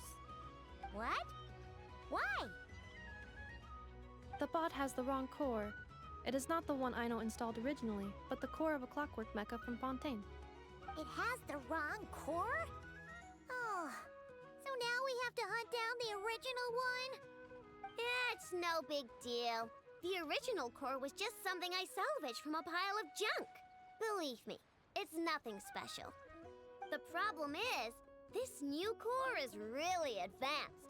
I don't even understand half of its functions. Really? Is that why it can talk like an Eppa? No idea. What I can tell is that this core went through a massive explosion at some point. Almost all the modules are damaged, but I can't fix any of them. Wow! If even I know stumped, it must be really complicated. The core originates from Fontaine, but little is known about this technology. Without relevant knowledge, a breakthrough will take time. Yeah, but it's not all bad news. I managed to extract a useful bit of information from the data I could salvage. One word. Charred. Charred? Is that its name? I doubt it, but I'm sure it's important. It was stored in the deepest part of the core. That's the best protected part, which is why I was able to salvage something from there.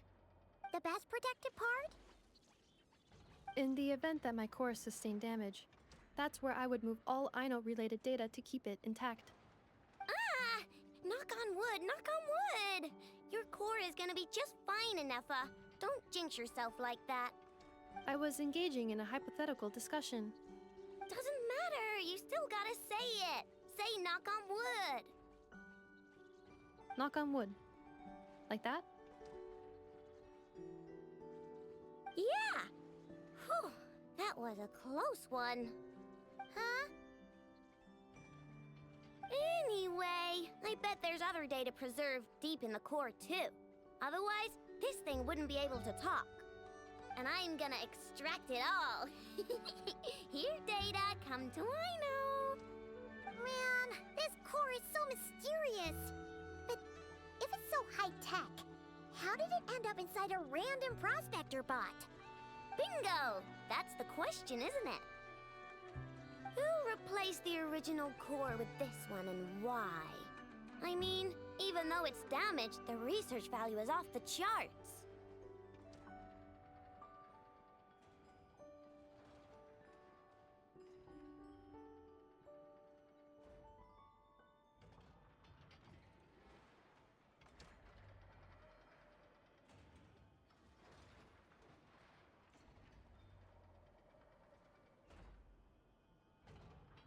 Bingo! That has to be the answer. You know what happened the day before it started malfunctioning? The Fatui chased a group of treasure hoarders straight into my workshop. I'm thinking the treasure hoarders stole the core from the Fatui and needed a place to hide it. So, they stuffed it in my prospector bot and handed the original core over to the Fatui to smooth things over. Makes sense, don't you think? I'm pretty clever. Right, Anefa? Of course. In fact, intel from the Curatorium appears to corroborate this hypothesis.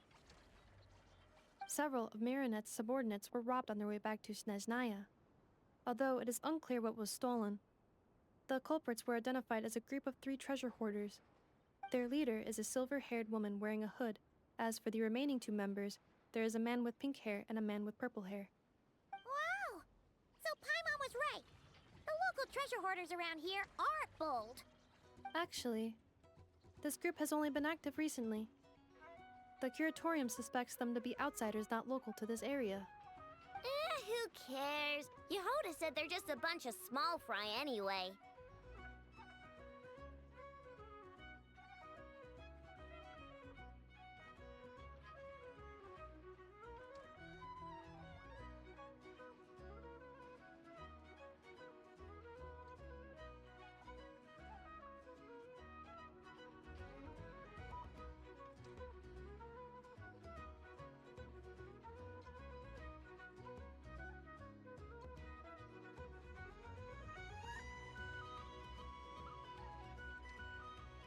Yeah. If those treasure hoarders really did mean to hide the core in this bot, they're probably gonna come back for it. Let them come. If they're nice, I'll even share my crunkakes with them. And if they're mean, Inefa will give them a good old knuckle sandwich. And if they try to take back the core? I already thought of that. I'm just gonna hide it. Inefa, can you get Little Chard and the others to come over here?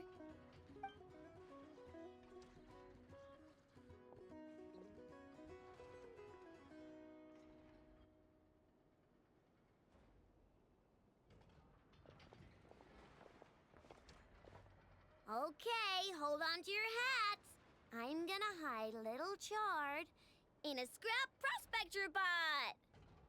What did you just call me? Come on, we have to call you something. What? Do you already have a name? Lombro. What kind of name is that? Did you get it from somewhere in your data bank? It doesn't sound like a little girl's name to me.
use Lombro as a last name.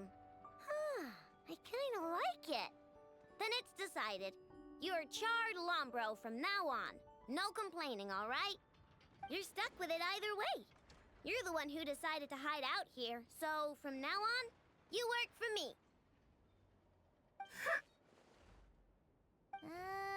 Don't think it likes the sound of that. Correction. This bot has no capacity to like or dislike something in its current state. Huh? Why? Because its core was destroyed 6 ways to Sunday. So, right now, its tone and mannerisms are all just a simulation of whatever data has been preserved. Like, remember how I found the word charred in the data? Well, if that refers to a person, then basically, Little Charred is just imitating their way of speaking. Oh, so that's how it works. Anyway, we can figure all that out later. First, we need to make sure Little Charred is hidden. Why don't you take the reins, Traveler? It's super cool. You'll see.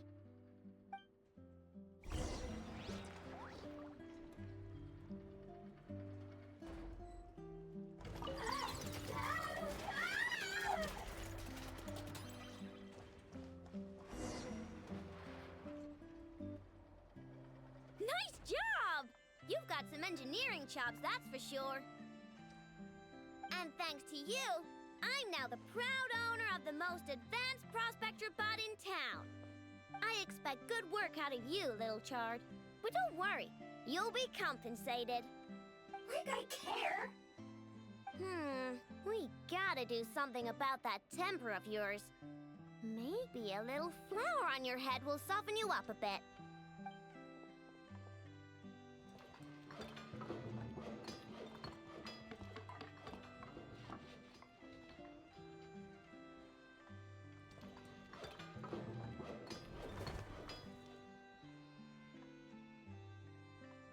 There, much cuter.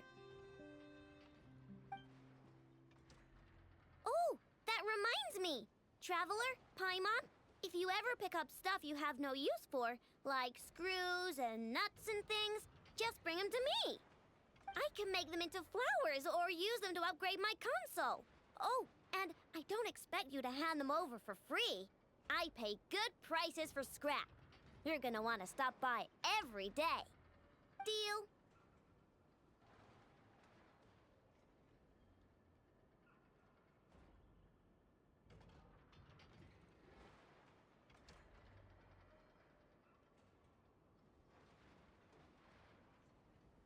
Awesome! Turns out Ineffa was right all along. Everything is gonna be all right. Good luck out there on your travels. I hope everything goes all right for you, too.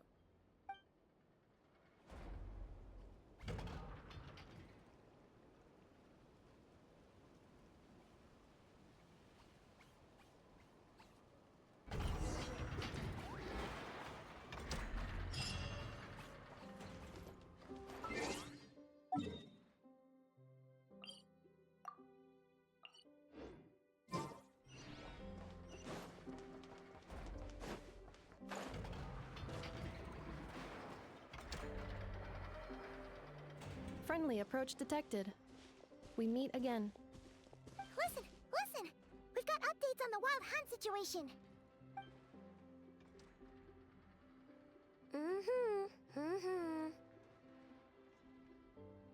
Threat level exceeds expectations. Phew, doesn't matter if he's the Rahira Solnari or Solari or whatever. One volley from my cannon, and he'll be blown to smithereens! You were there when we fired it, right? If that isn't the kind of firepower that helps you sleep at night, I don't know what is! True, but the cannon only works against shambling monsters, right? What if Rurir's super fast? Well, we'll just get Ineffa to go grab him and tie him down. You're not taking this seriously at all, are you? Anyways, firepower is not a concern. See those canisters over there?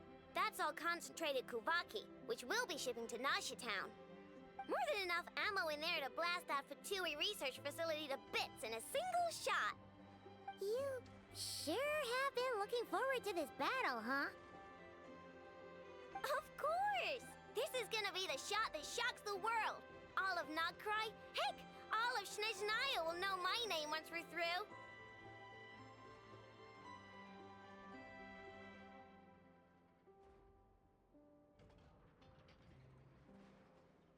Sure, travel safe! I know. There remains intel left unshared. Oh, right. Yeah. Since you're investigating the Wild Hunt, something pretty weird's happened in Nasha Town. Should probably watch out for that once you're back. Remember that Sosi guy? The Ratnik in charge of firing the cannon? He's been found dead in their organization's offices. Wait, what? Didn't we just see him, like, half a day ago? Yeah, it's still new news. So, not many people are in the know. We were only informed because we'd worked together closely. And even then, only just now.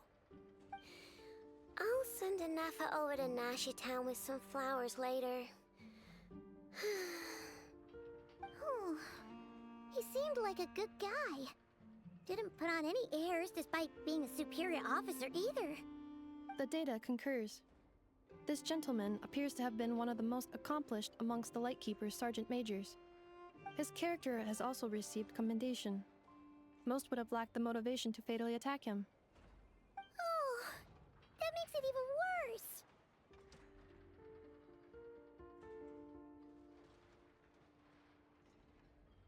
Hey, what do you mean, actually?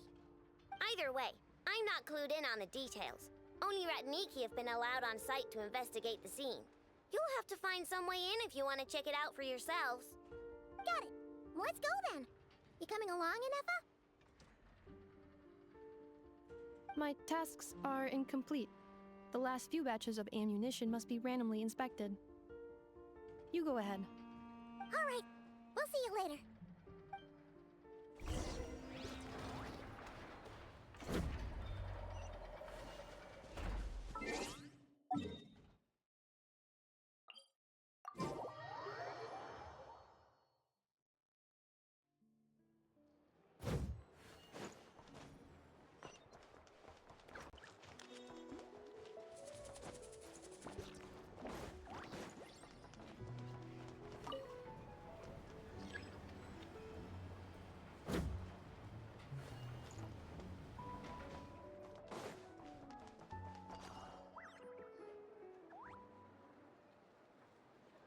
This must be it. Oh, doesn't look like there's any chance of us getting in with that Ratnik guarding the door, though. Should we go speak to the guard first? Might as well try squeezing blood from a stone. Ah! Never!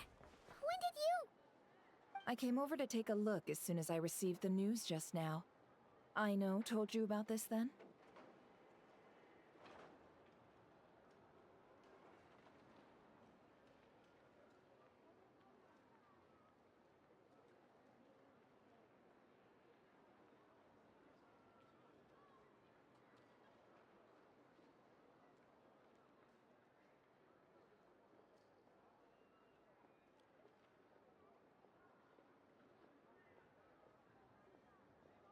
Before we start, shall we see if we've made the same guess?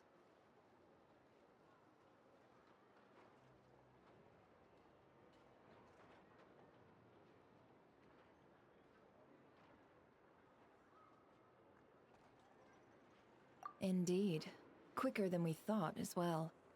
Keep your eyes peeled for any clues once we get in. No need to jump to conclusions.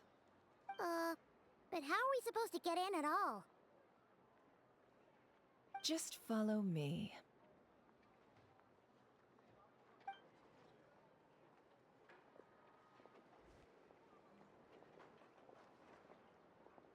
I'm sorry, but we're not open to guests right now. Sorry about that. They're here to investigate. All of them?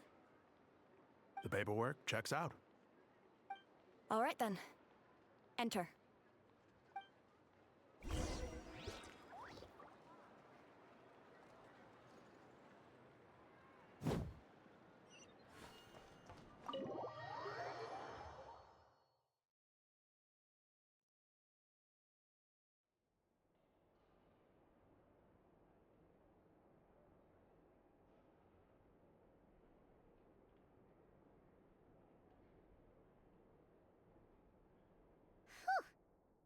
might have said this before, Nefer, but you sure do come prepared. Shishich, my old friend. Fill us in, if you would. Greetings. If you would allow me. The murder happened not long ago. The Sergeant Major was killed by a single piercing strike from a polearm. We have performed a preliminary sweep of the crime scene to facilitate investigation. No obvious signs of a violent struggle. No damaged doors or windows. The culprit must have used some other means to enter the room unopposed before performing the deed. Entering unopposed? So, do you think there's a chance that the culprit would usually have right of entry?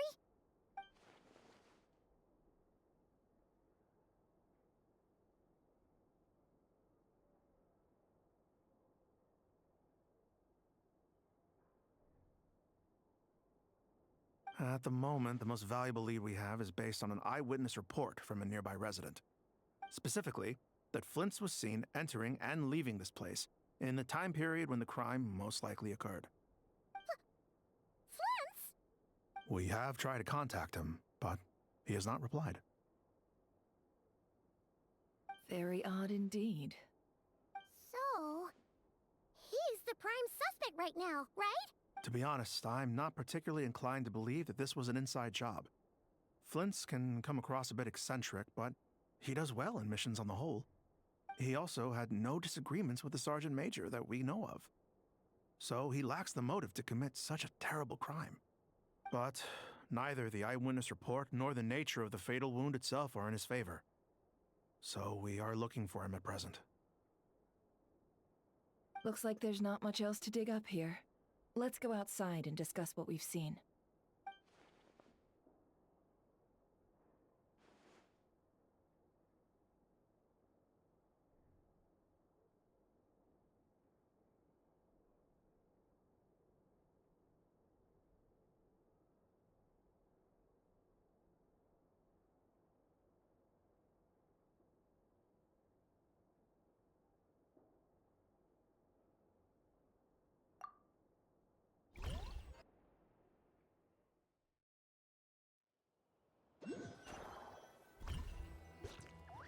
So, the evidence points to Flint's, and he just so happens to have disappeared without a trace. A sticky situation indeed. We know that this Flint's could have been Rerir in disguise, but we lack the evidence to prove this to anyone else. Furthermore, Flint's has left us with many questions, all of which will require a reasonable explanation. Yeah! He said he would report back to headquarters, but it seems he hasn't gone at all. What could he be doing?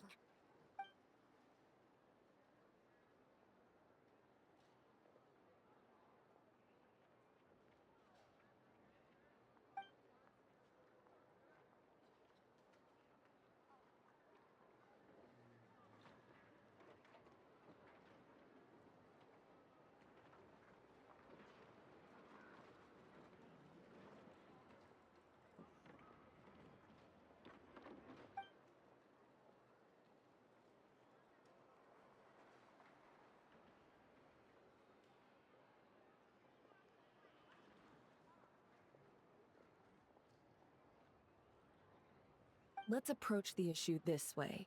First, we must determine our culprit. Was it Flint's or Rerir in disguise?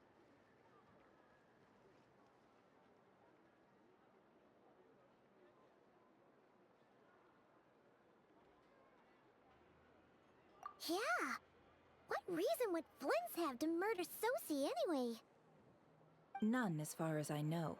And even if he had a motive, it would have been easier to do so out in the wild, rather than in Nasha Town. Yeah, they would have often gone out on missions together. Plenty of chances there.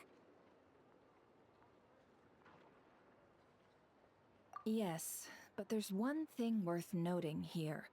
Remember the intel we got back at the tavern? No one has ever seen a phantom that can take the form of other humans within the Wild Hunt. This means that he has been hesitant to abuse this ability, or allow it to become common knowledge, likely so that he could act in secret under other guises. But no matter what, borrowing identities comes with risks, right? What if you bump into the person you're imitating along the way? Precisely. In other words, his goal must have been worth the risk, similar to how he came in disguise to obtain the moon marrow. He likely knew then that the real Flints would not appear and get in his way during this time.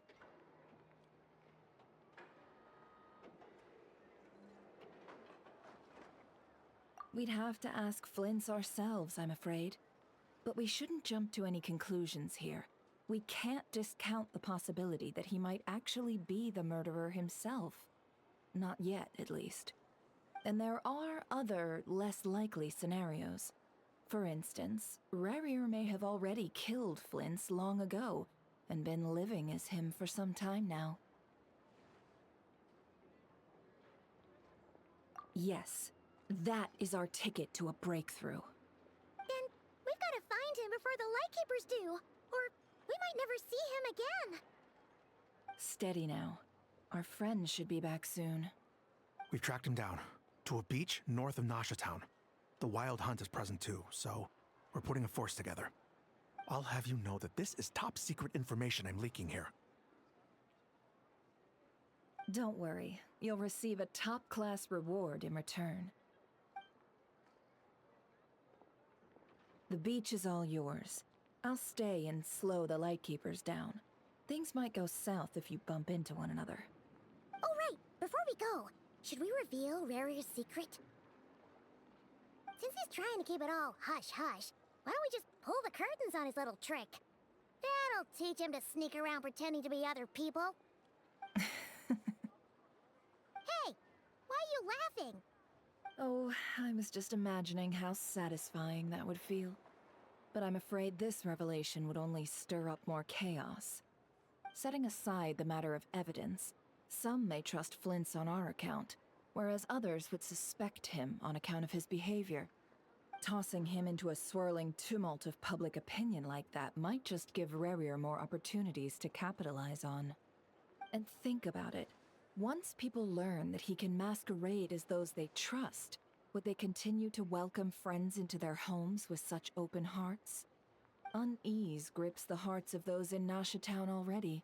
We should avoid throwing more fuel onto the fire. Yeah, you're right. You've really thought of everything, huh? Nothing for it, then. We've just gotta find Flint's. Indeed. But just in case, let me stress once more. We should neither be excessively afraid of Rarier, nor trust in Flint's too lightly. This light source is of special Lightkeeper design. It provides illumination within Wild Hunt anomalies, and can briefly dispel the abyssal fog within. Oh, right. We'll have to deal with that mess, too. Yeah, this'll be important. Thanks a bunch, Nefer. You're welcome. I've charged it to your account, by the way. Hey, you!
the engines!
Whoa!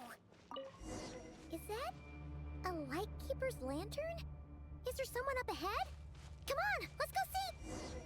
Will at last part ways. Monsters!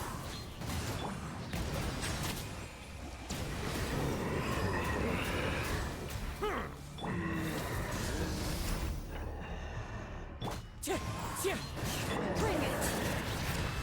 Letting brave names echo! Yeah.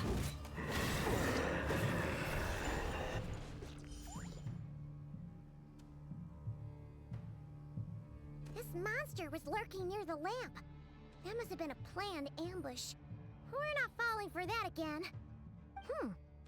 There's something inside it. Some small device. Huh? Why isn't it giving off light anymore? Is it broken? Oh, we better take it with us.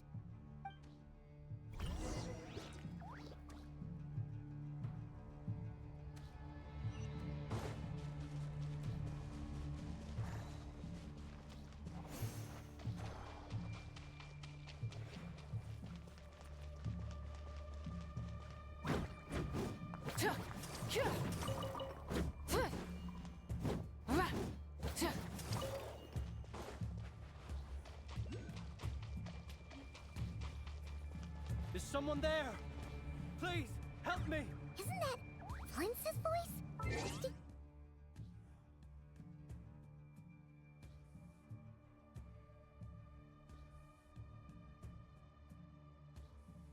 You hear that? But is that really him? Ah! We'll be in trouble if these spooky shadows touch us! Quick! Use the lantern!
Hand it over.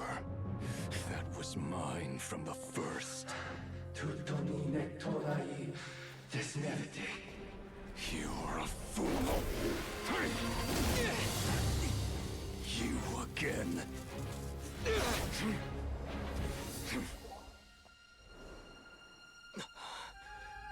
What the? It's stronger than before.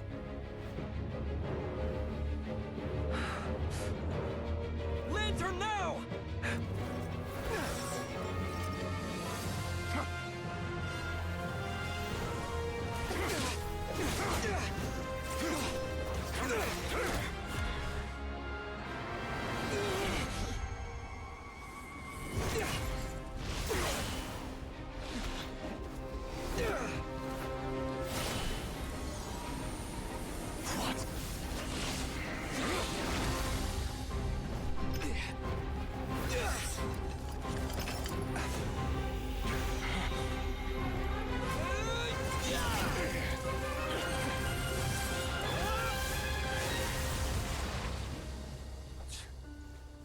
It escaped again. This situation speaks for itself, I presume. So, you were tangling with Rarer out here all by yourself. So, that vile phantom hiding inside the Wild Hunt has a name of his own. Yeah,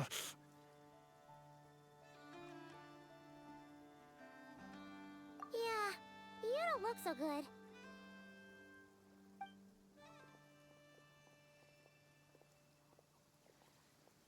Sorry you had to see me like this. All the same, you have my sincere thanks for your aid. To think you had the power to so easily cleanse the filth staining the lantern, which tormented me so. Might I ask what magic that was? Or whose pupil you are? I believe I might have saved some face had I mastered just a fraction of such abilities.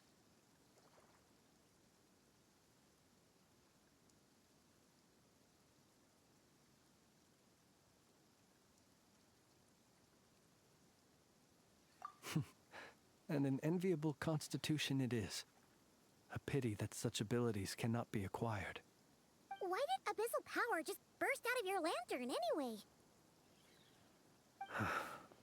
That is a long story. Many moons ago, when on Wild Hunt clearance duty, I shattered one of its cores only for a special crystalline object to fall out. I sensed a power surging within it that was at once familiar yet strangely illusory.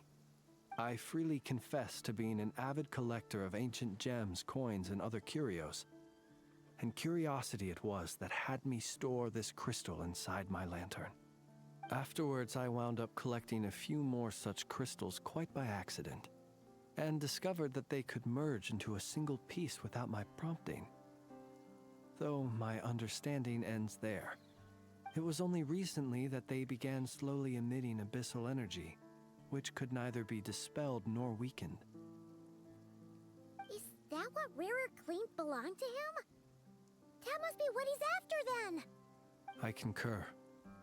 And here's the kicker. Before he was exceedingly weak. In fact, I've already beaten him several times, though I could not destroy him completely. But I noticed while engaging him that the crystal fragment would restrict my powers. As such, it occurred to me that I should hide it rather than tangle with him any longer. Alas, he has proved most fixated upon this fragment. And for some reason, his strength has grown by leaps and bounds since I last encountered him.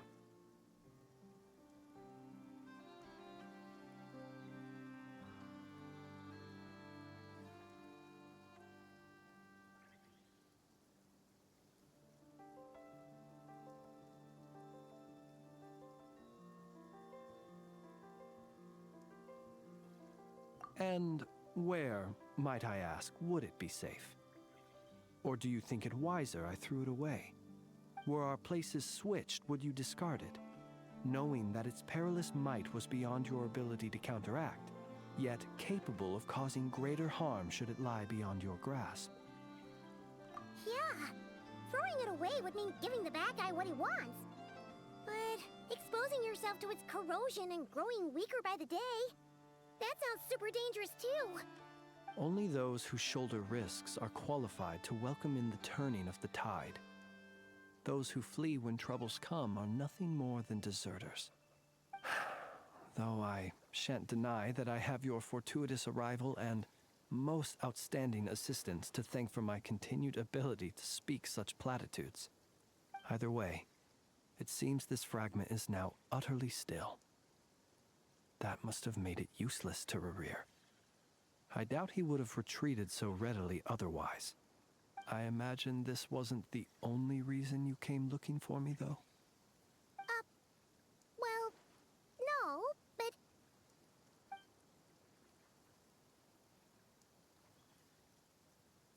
Ah. I see.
To use the Lightkeepers to find me, I suspect.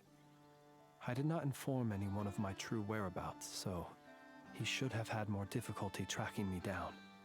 They alone have the ability to quickly pinpoint my position. Our Sergeant Major has a Kuvaki-powered device that can be used to detect others who bear a lantern. They usually don't pay my whereabouts much mind unless they absolutely must find me. You mean this thing? Yes. Where did you pick this up?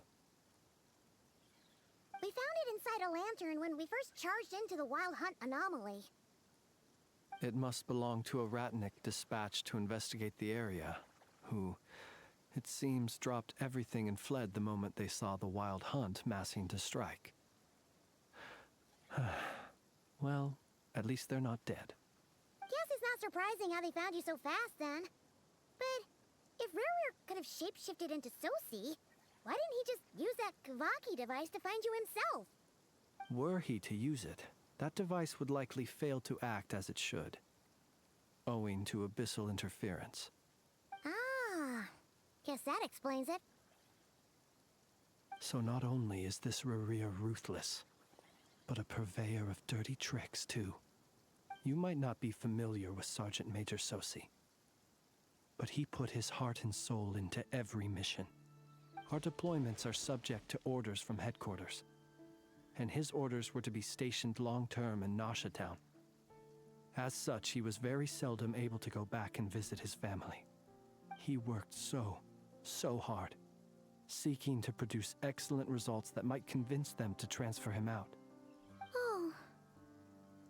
But every year they would say, "Wait a little longer. Wait a little longer." He often wondered if it was because he was lacking somehow. In truth, everyone had nothing but the highest praise for him. But good work does not always lead to good outcomes. The higher-ups would think, he's doing great where he is. Let him stay there forever. A most convenient choice for them, at least.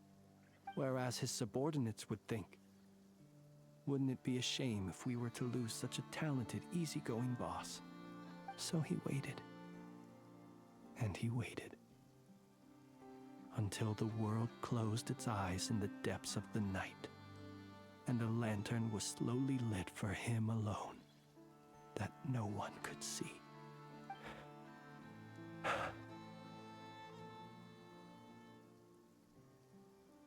One that has played out many times throughout history. Another reason to take this Rerere's head. Oh. At least we now know that he's looking for these fragments inside Wild Hunt anomalies. And yet, what did the Sergeant Major have to do with any of this? Why did he have to die? Could Rarer be angry that the cannon Sosi set up to fire destroyed the fragments he wanted to collect? Could you take me to the scene of the crime?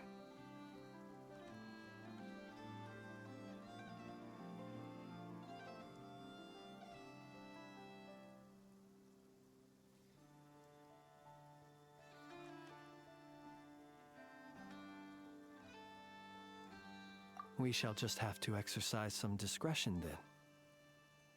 Come on. Let us be on our way.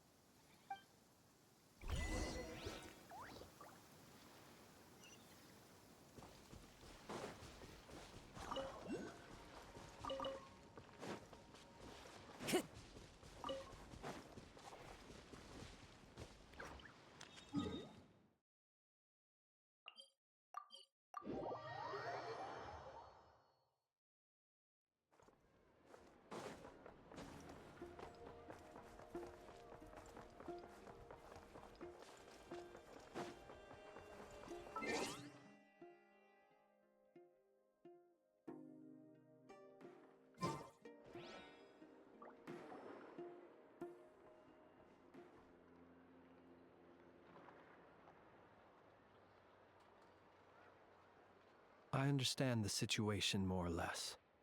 Much has happened, I see. Either way, I suppose we were lucky not to receive a warm welcome on the way over here. It seems my fellow Lightkeepers do not wish to make this case public just yet. Yeah.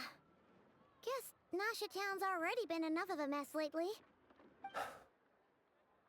Let's stop here. Any further and the Ratniki might detect us. Since you two can enter, I'll have to request that you kindly pick me up once you're inside. Oh? And how are we supposed to do that? You'll know when the time comes. See you later.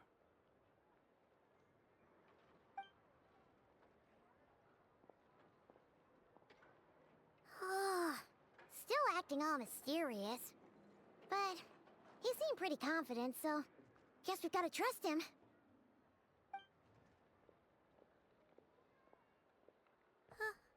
Hello?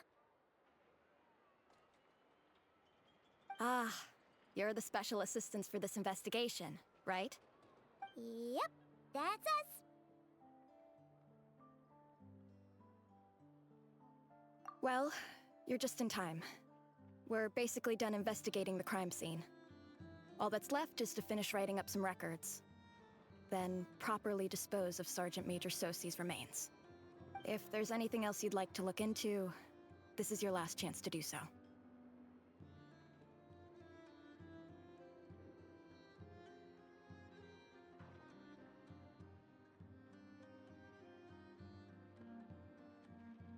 Sadly, no. The motive behind the killing remains a mystery. And while we somehow managed to get news of Flint's, an unexpected accident caused us to miss him. But considering that Nefer from the Curatorium of Secrets came forward to help investigate, I have no doubt that a breakthrough's not far off.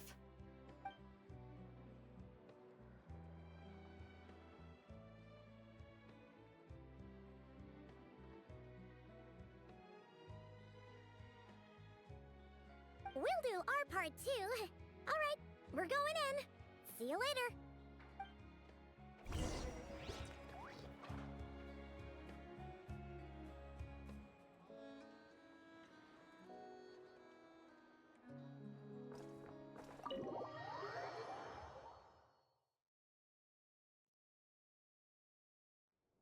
Phew, we're in. Thanks to Nefer's reputation, once again. But we still know nothing about how Flint's is gonna enter, or how we'll pick him up. Never mind how we'll leave later on.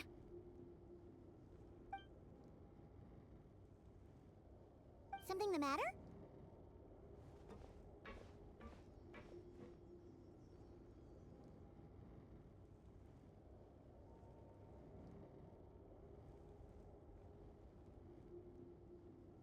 Huh.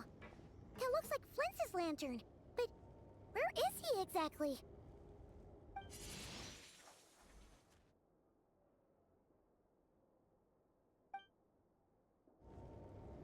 Well, we've got the lantern. What now?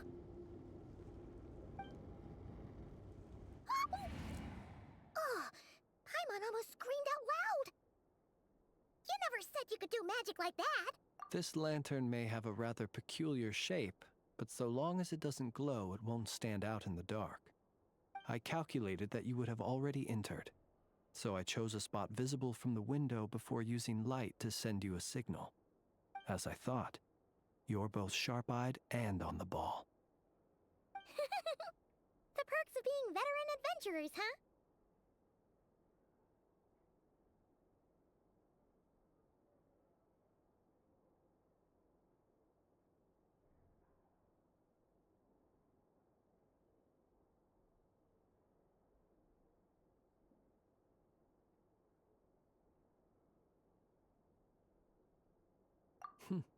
Your composure is more impressive still.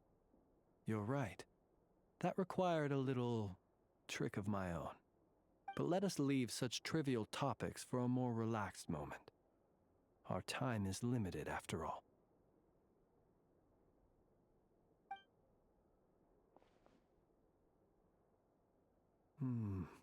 Just as I thought. Come, try sensing it yourself.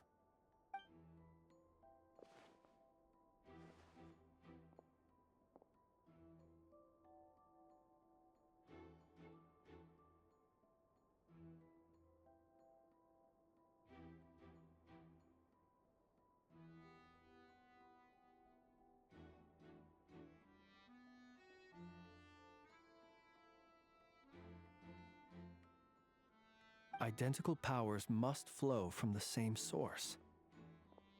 It was the Wild Hunt, then, that took my form and killed the Sergeant Major. But why do this? To sow chaos by depriving the Lightkeepers of one of their commanders? If the Wild Hunt's true form is powerful enough to stand against the world as you claim, I fear not even the full force of Lightkeepers could stand against him, let alone the handful of us stationed in Nasha Town. He would have no reason whatsoever to pick quarrels with individual ants. Let's look again more closely. We must leave no stone unturned.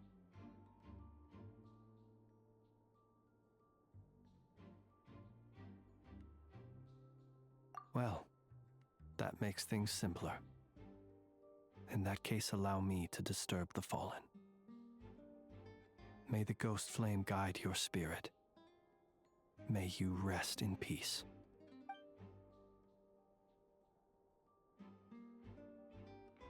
When we fought, he seemed like quite a reckless foe. Certainly not the meticulous mastermind type. Yet here we are, grappling with this enigma he has left us.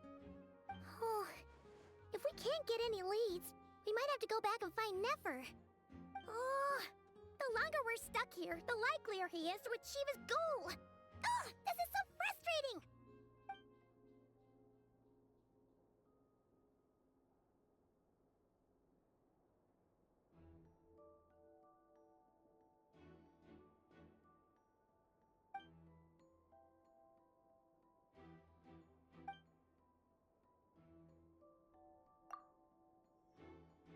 You mean this? I'm not well versed in machinery, but that means his mechanical arm is malfunctioning, right? It might have been broken in combat. No, that's not right. Paimon remembers this signal. We saw it before while repairing the cannon. It doesn't mean that the components are damaged. It just means that they're due for regular maintenance, so the device has stopped operating. But the real problem is that...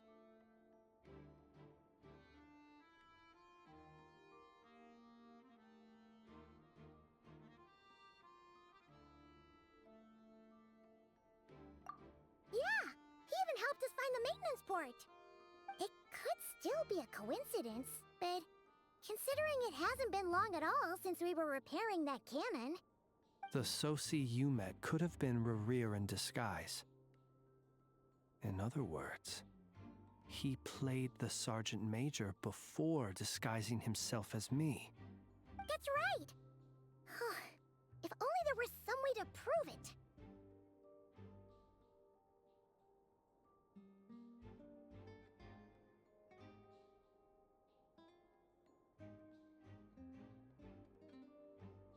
You mean Hintsa? We had a short chat with him once at the tavern, but it's so late. Guess it'll have to wait till tomorrow. I know where he lives. The situation is critical, so let us now take up the role of uninvited guests ourselves. Ah, yes. And one more thing. Remember to pick me up by the window.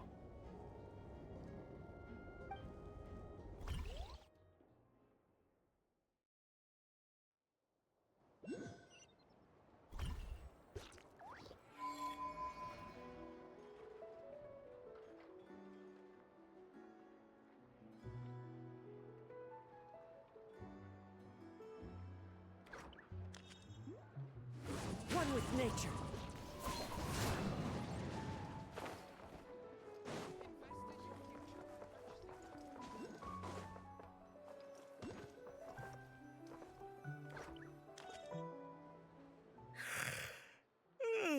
Oh, it's you two. And Flint's. Given the hour, I guess it must be an emergency. It is indeed. Our sincerest apologies for interrupting your rest. We are investigating a certain matter in connection with Sergeant Major Sosi.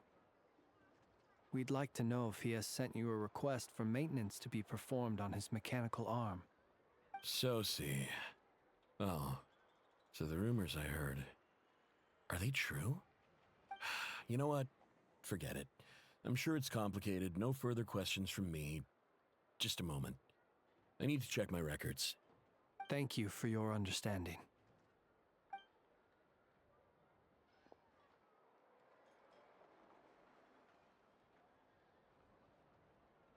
Got it. 8 days ago, he came to request a round of regular maintenance. But as it happened, I had run out of the required components. His mechanical arm is especially sophisticated, having been designed by Aino personally. The parts, too, could only be made by her. As such, they usually take several days to arrive. In fact, this time, he even asked me if we could push his request forward. And I understood, completely. Not being able to use your hand, that's rough for anyone. But even more so if your job involves fighting out in the wild. So I did my best to convince Aino to rush the job. And eventually, the parts arrived. 3 days ago, if I remember correctly. I sent word to the Lightkeepers immediately, but he never showed up. I assumed he was just out on some mission or other. What's with those faces? Everything all right? You've provided us with some very crucial information, Hinza. You have our thanks. We can't make everything public yet, but once our investigation is complete, I will return to thank you and provide an explanation on behalf of all the Lightkeepers. No worries. Just glad I could help. Thanks. Good night. Good night. Hope the investigation goes well.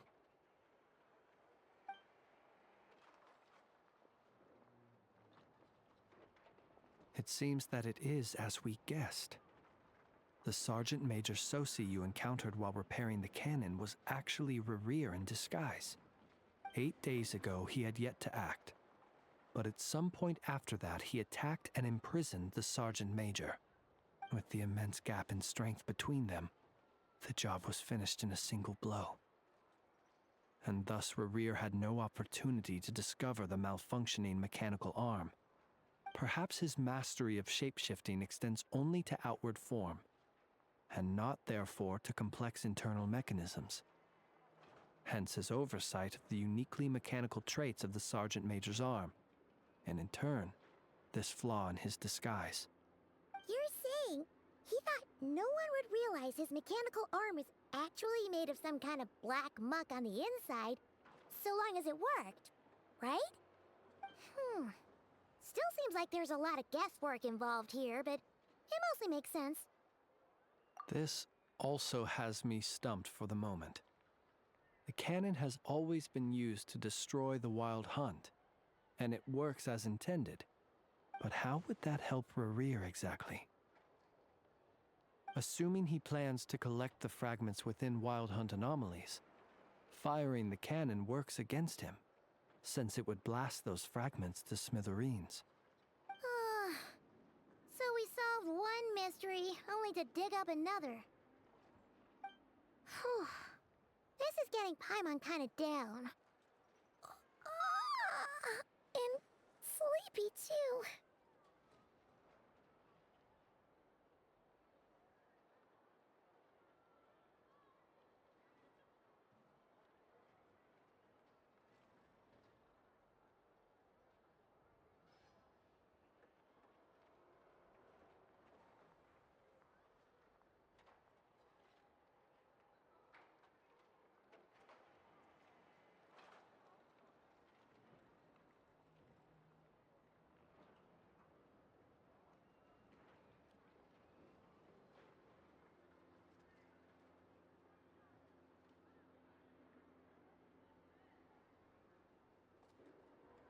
Yes, I'd say it is high time we took a break. Seems like there's a lot left to investigate. We'll have to fight Rerir eventually. And we'll do a poor job if we're not well rested. Yeah, we should totally get some sleep first.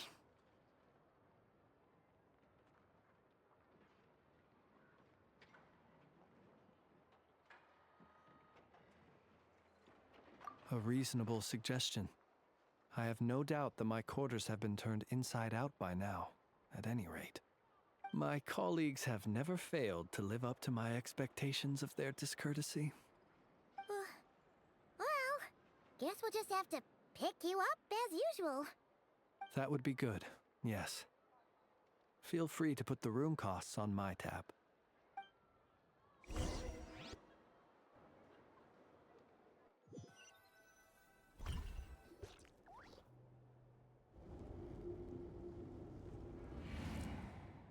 Phew, back inside. We can finally take a breather. Okay, Paimon. In and out. I suppose we could all take a moment to unwind. As I recall, our first meeting took place not far from here.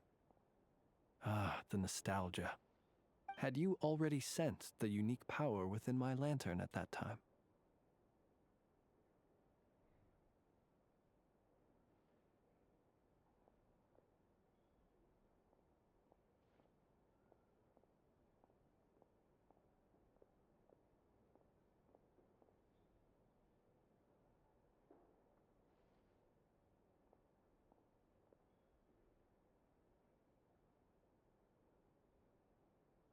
I see.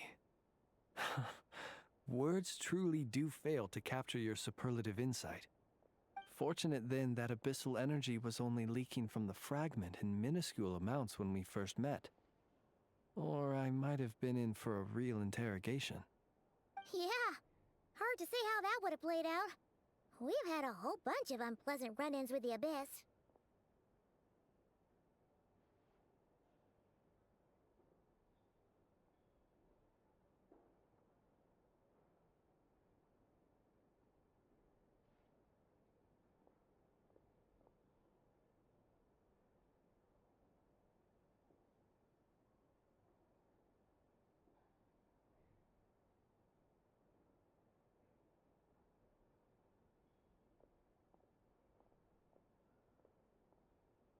You mean to ask why I'm going this far to oppose him? Well, as a Lightkeeper, I'd say I'm simply doing my job. Yeah! You're covered in more mysteries than Paimon could shake a skewer at. You can't just get out of explaining yourself by making lame excuses. All right. I suppose I do owe you some honesty, whether out of gratitude or the need to build trust. Your deductions have been quite correct. Should one wish to conceal oneself within a lantern, elemental power alone is not enough. You know humans well, and naturally you understand their limits.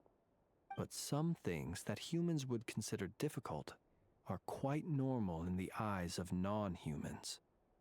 So, you mean you're one of the latter? Have you heard of how Snezhnaya was once the realm of the Fae?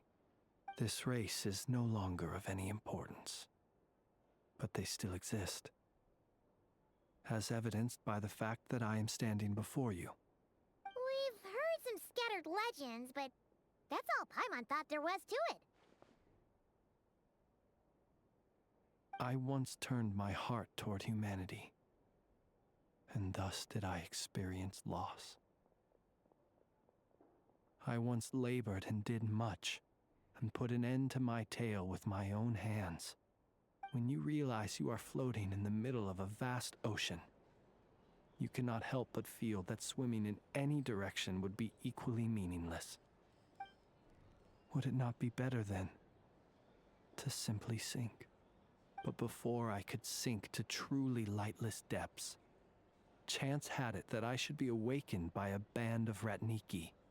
They were facing a horde of abyssal monsters, and could not last against such a disparity in strength. Yet none fled. Those who dwell in darkness for long enough become exceedingly sensitive to all light.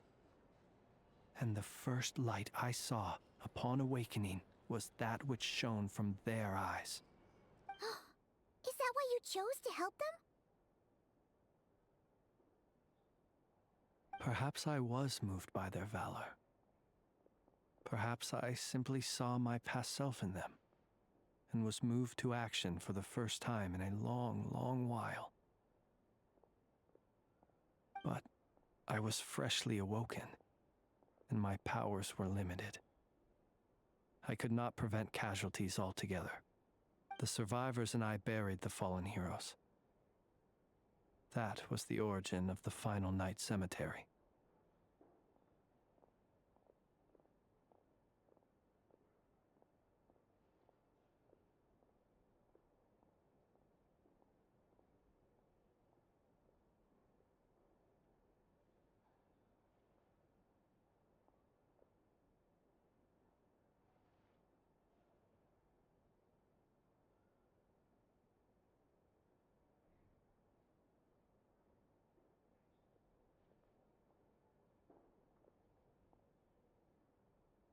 Well, not exactly. I was just more familiar with them. So joining up seemed the most convenient way to experience human life. Doesn't sound too believable. Well, I believe it. Besides, I'm well past the age when one might believe in things that must be done. Nonetheless, there are still some things I will not allow to happen. The chaos that Rerir has been stirring up is one of them. Tomorrow I shall go and check our records to see if I can find any connection between the Wild Hunt, Rerir, and the Cannon. Will you need us to get you where you need to be? Oh, I'll be fine. I keep a backup copy at my residence in case of emergencies. Can you even go back there right now?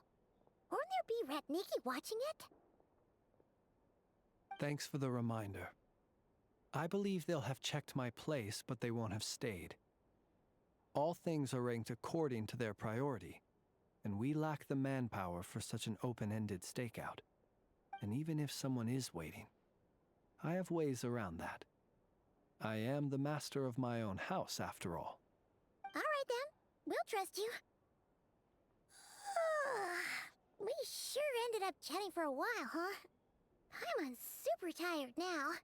But, you know, feels like we can breathe easier, now that we know you better. I didn't take you for the cautious sort. Anyway, I hope you'll help me keep this a secret. I'd prefer others not to know about my past unless strictly necessary. Nor... Paimon's lips are sealed too. All right. Thanks again for your help. Good night, you two. Finally, we can rest. Let's go get some sleep.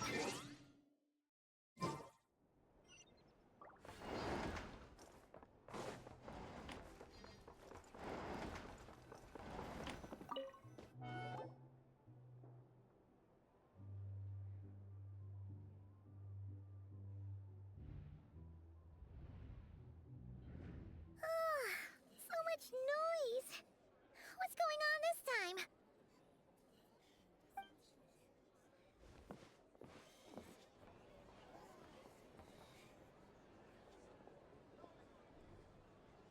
Hey! Where's Flint's? Is he here, or isn't he? We would be most obliged if you would pipe down a little, dear guest. Our other guests are resting. Resting? We're all about to be done for, and you're talking about rest? Flint's is a Wild Hunt shapeshifter, here to deceive us all! If we don't get rid of him now, there'll be no end to this! You'd better give him up. If anything happens, your business here is done for. You want that, huh? Or are you in cahoots with him? You with the Wild Hunt too, huh? What happened? Did something leak out? But we were so careful last night. How did anyone see us?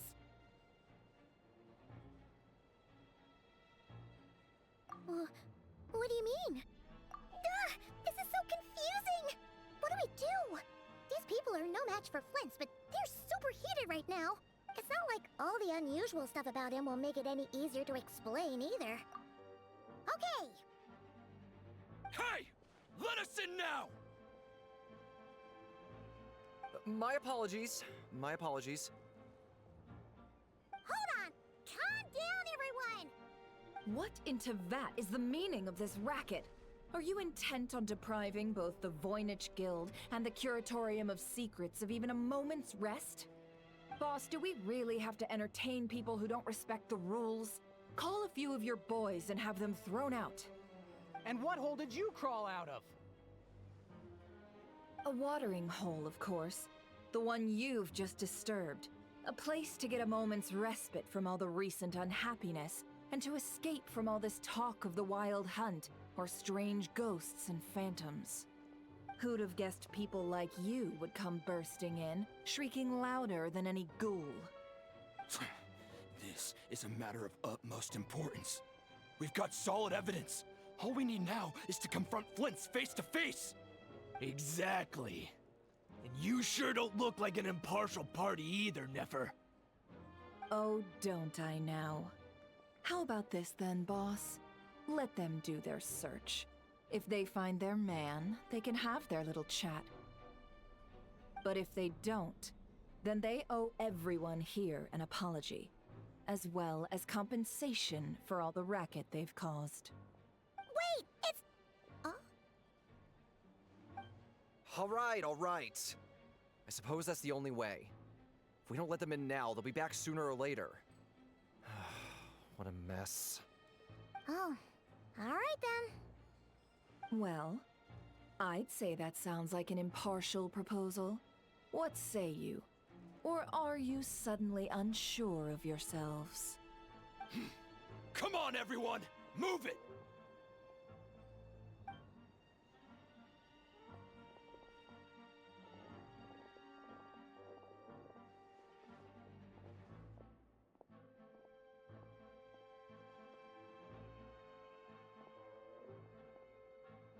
No sign of Flint's. But how can that be?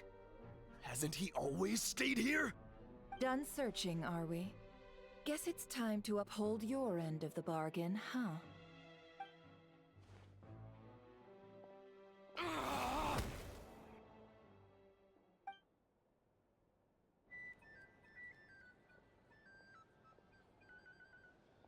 So, Paimon, you've been waiting to ask me something, haven't you? Yeah, how did they even find us here? My inside man with the Lightkeepers informed me that you paid the crime scene a late-night visit. I surmise that you must have rendezvoused with Flint's and obtained some new information. Then, early this morning, a group of people gathered at the town gates, news spreading amongst them that the Wild Hunt could disguise itself by taking on familiar faces. Everyone started throwing out the names of possible suspects. No one, seemingly, was exempt. And amidst it all, Flint's name started gaining more and more traction. I'm sure his solitary lifestyle may have played a part, but I wouldn't discount Rerir throwing fuel on the fire in secret. So, did Flint's make his escape after hearing about this? And that's where I, Yehoda, the quick-witted, fleet-footed backbone of the Curatorium, got my chance to shine. While everyone was super focused on the argument in the main hall, I alone noticed an opening. I got her to climb up to a window to help Flint's out, only for her to return with nothing but a lantern. Aw, come on, pause. I was just getting started. We initially intended to bring Flint's back to the Curatorium and wait those people out, but I never expected this to be all that was left. I imagine, though, that he wouldn't have left something that was so seemingly important to him behind. Might he intend to come back and get it later? Maybe. I'm not sure. Well, he's out of harm's way now, so that's not super important, right? Oh? What Paimon means to say is, we got lots of new intel to share. All right then. Yehoda, contact the others. We're going to need all hands on deck. Let's have this discussion over at my place.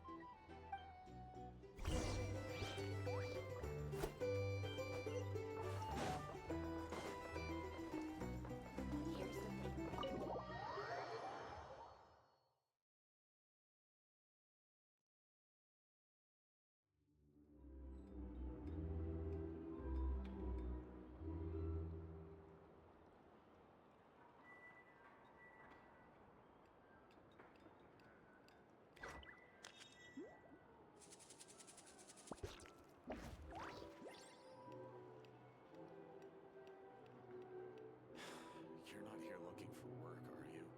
Heed my words and get out while you still can.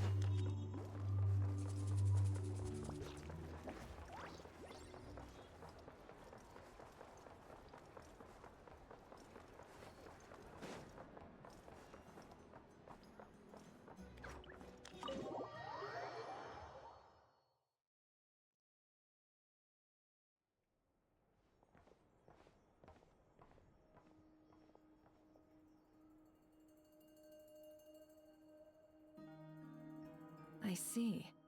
So Flint's has a fragment taken from within a Wild Hunt anomaly. Is he gonna be okay now that he's on his own again? Earlier, he said that the fragment had gone still, so it's probably of no use to Rerir now. In that case, Rerir shouldn't have any reason to keep pursuing him, right? So, was all that ruckus back at the flagship just an act of spite? Or what? If I were him, I would have simply turned my attention to collecting other fragments. A reasonable course of action. Remember what we heard back at the tavern? The actual number of Wild Hunt anomalies destroyed has been greater than Lightkeeper records would indicate. Some of these must have been Rarir's doing. He must have been seeking more fragments. Huh. This much is pretty easy to understand, but why would he pretend to be Soci and put so much effort into getting the cannon up and running again?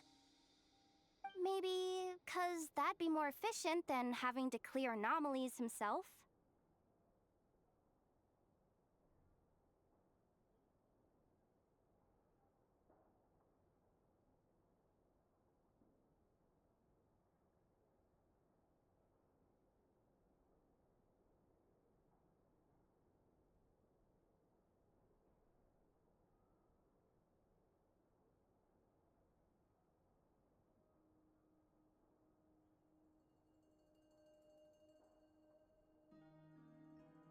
Yeah, I'm confident that the ammo we're packing has the oomph to do that.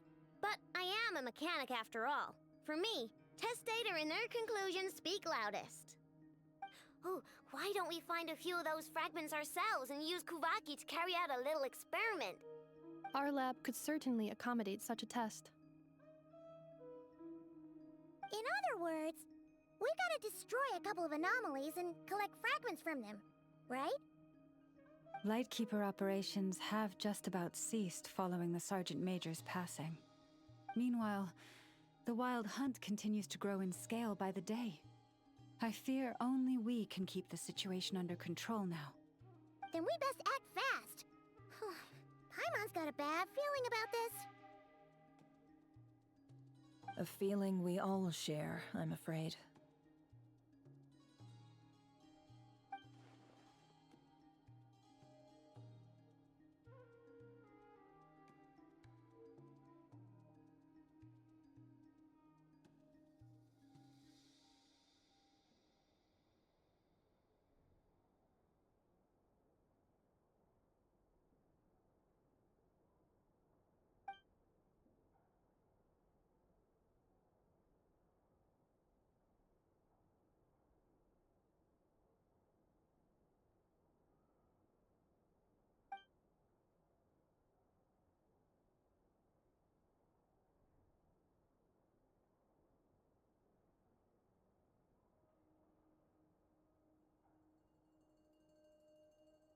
There are 3 Wild Hunt sites that must be dealt with urgently.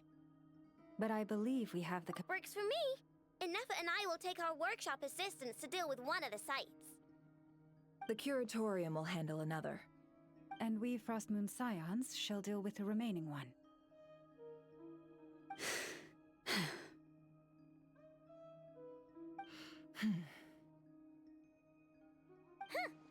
Paimon didn't think she'd ever get to see everyone here carrying out a plan together like this. Never mind you. This is a first for me, too. Let's head out, then. We'll meet back up at my lab with the fragments.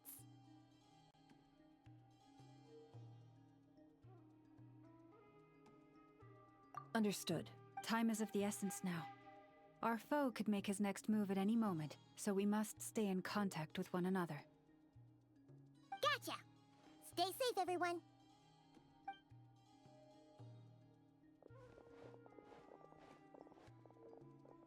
Huh.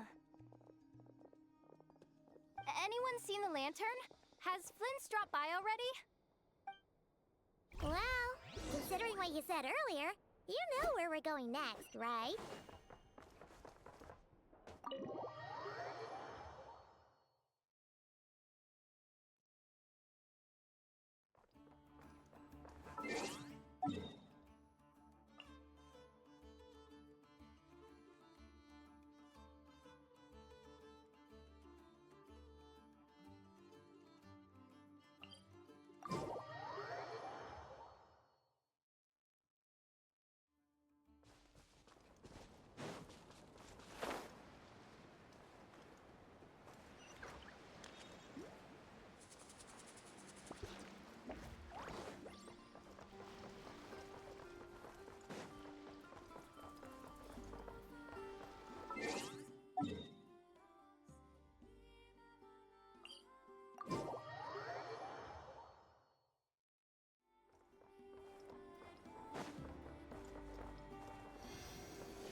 Silence!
Yep.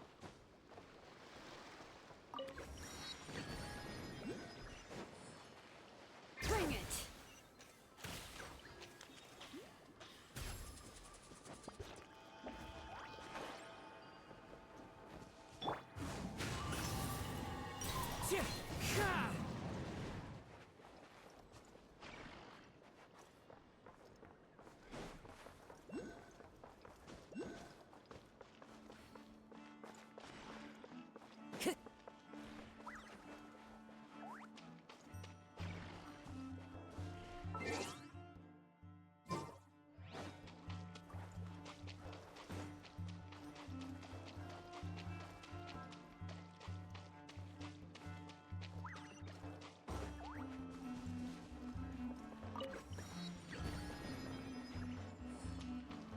Strike a pose!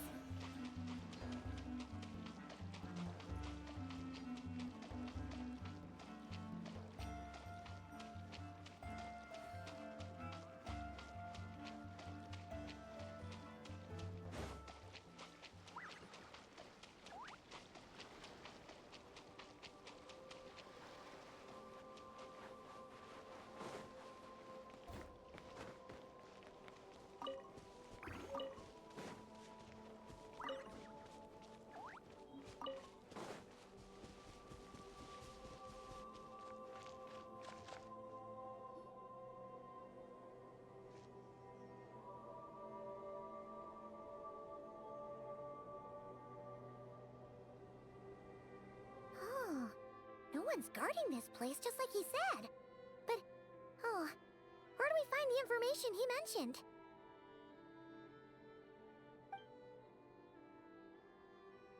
This way.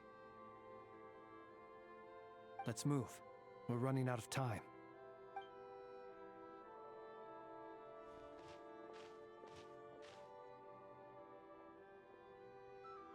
Ah! There you are! Okay, let's split up and make this happen. Or not! How are we supposed to read through this many files?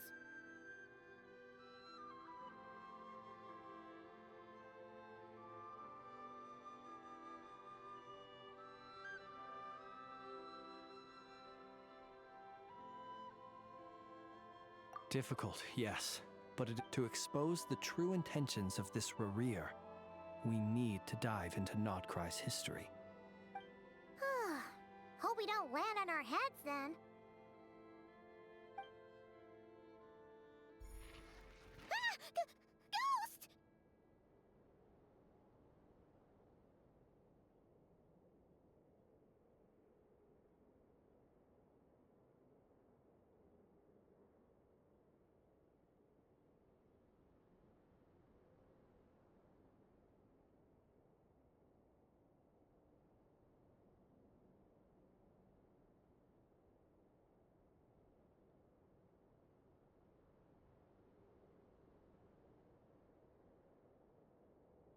file suddenly moved by itself. This is a graveyard, right, Flint's? Do these things just kind of happen? Many strange things happen here, but this is not one of them. But that file really did move by itself. Hey, come out! Don't scare Paimon like that!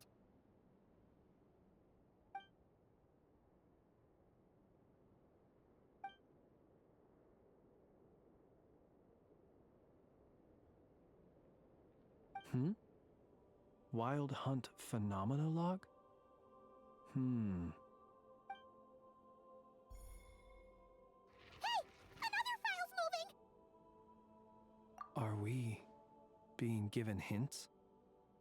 I feel no hostility. On the contrary, it seems we're being aided somehow. Really? Hey, seriously, another one? Okay then. Paimon will read this one.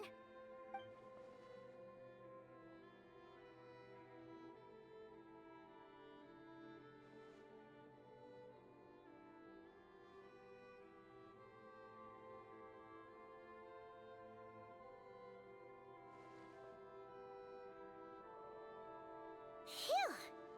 Finally finished. Oh, Paimon sure could use a long break from long words now. Hope she can remember it all. The material I've read through has all been about past Wild Hunt incidents of enormous scale. What about you?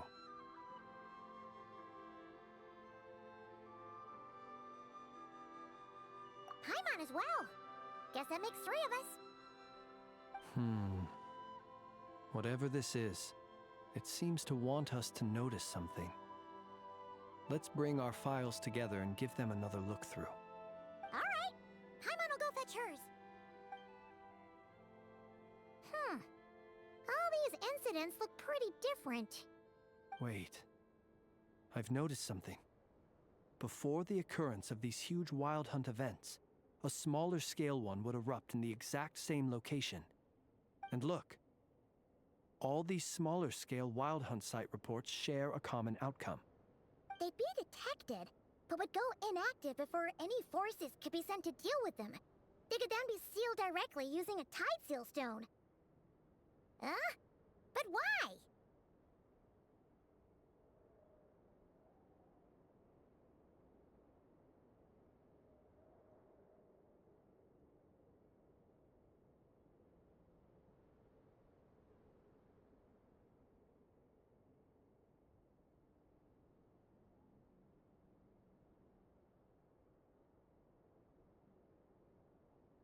Some of these records are too old.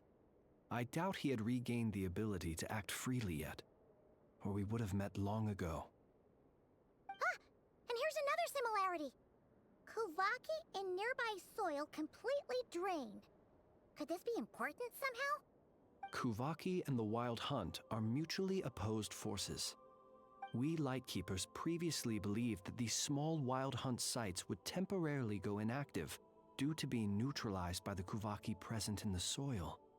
But now that we've synthesized all this data, there is a key issue this hypothesis cannot explain.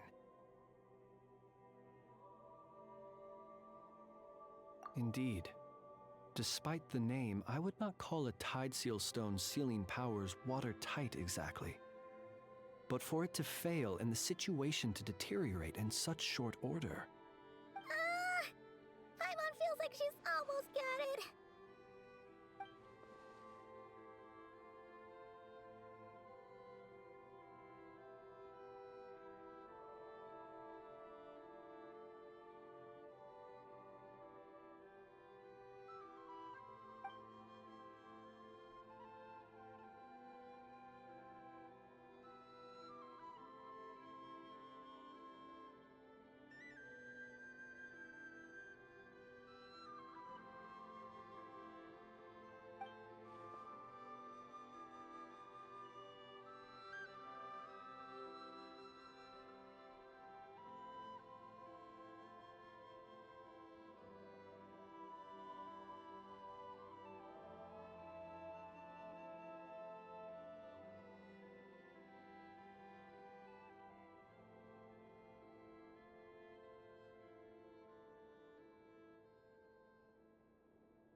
Yes, that might be it.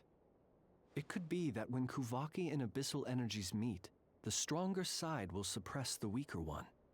And while Kuvaki can indeed destroy small-scale Wild Hunt anomalies, should Rerir be strong enough, the Kuvaki might be his for the taking instead. Paimon kinda gets where we're going with this.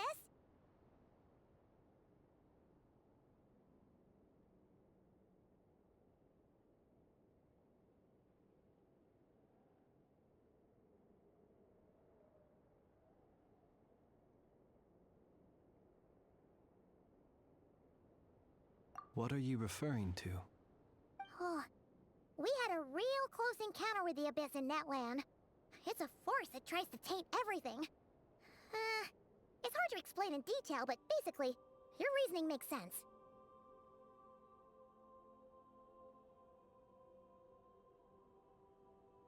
Was there a gap between him pretending to be Sergeant Major Sosi and the cannon being fired? There was. Aino needed to make some adjustments after we finished those repairs. Rerir, disguised as Sosi, left at that point, leaving him more than enough time to shapeshift into you, return to the Lightkeeper's office and set up the crime scene, before heading over to the cannon's target area and absorbing the Kuvaki. It all makes sense. And all that just for the fragment I had with me. It begs the question, what makes...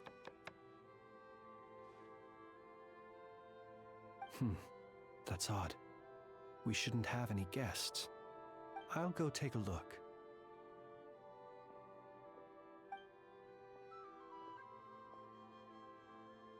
Ah, it's an ibis. It's carrying a letter! Ooh, Lala must have sent it. She can speak to little animals. Let's see here. Situation urgent. The cannon began operating shortly after we left Nasha Town and is preparing to fire. It is locked on to Star Sand Shoal. Please return to Nasha Town and assist with all haste. Lauma. That's gotta be Rerir's doing. But why is he using the cannon again? Didn't he already fire it once before? No time for speculation. He's already made his preparations. If you recall, his body was incomplete when we last met. If this bombardment continues to increase his strength, he might regain his complete form.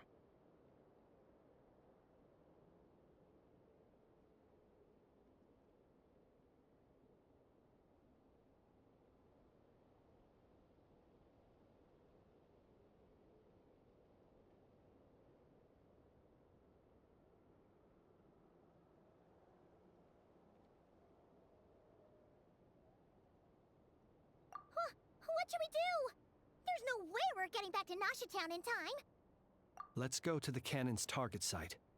That's where we should find Rerir, and that's where we'll stop him. One moment. Just let me get this news to Lauma. Nasha Town is in their hands now.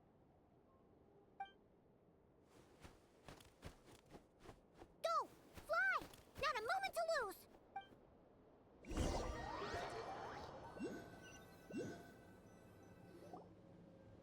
You're here, as expected. Humans, you never change. Always trying to use powers you neither comprehend nor control. But it is also thanks to you that I found a way to return. You've messed with the cannon again, huh? Sorry, but this round's not gonna go your way. Such faith in your companions. But will the inhabitants of Nasha Town understand why they wish to stop the cannon? I think not. When all they see is the Wild Hunt surging up everywhere they look, the cannon must seem like their only lifeline.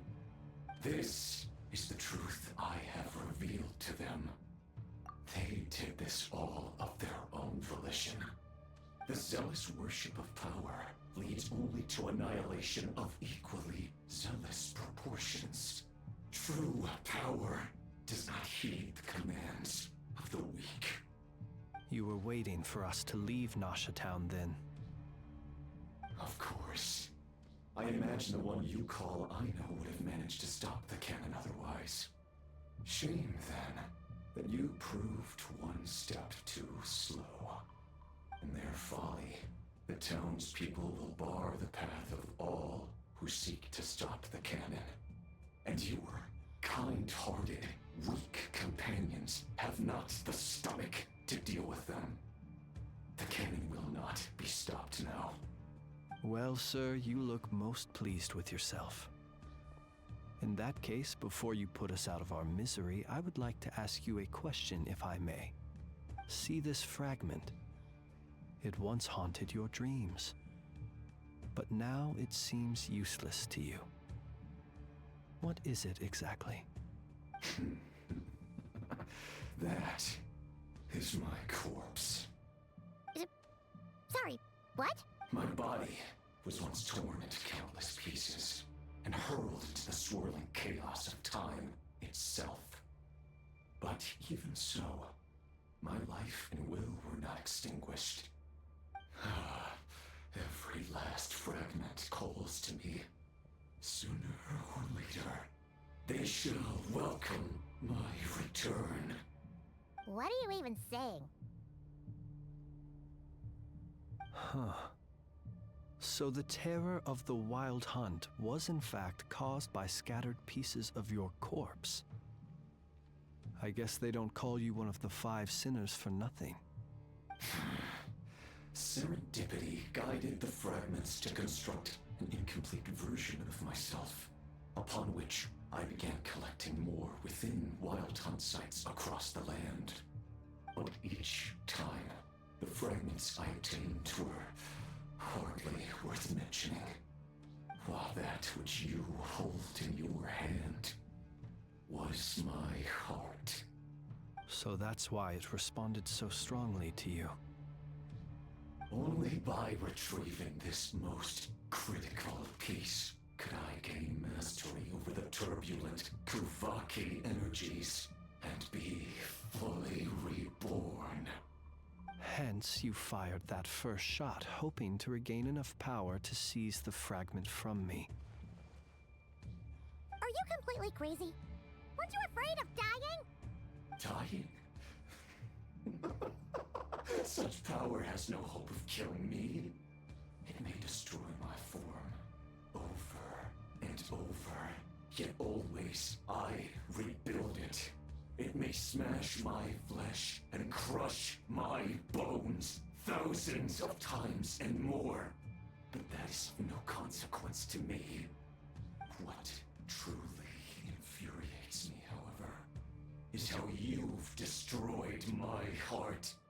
All that suffering, I've adapted to the strength and flow of this Kuvaki.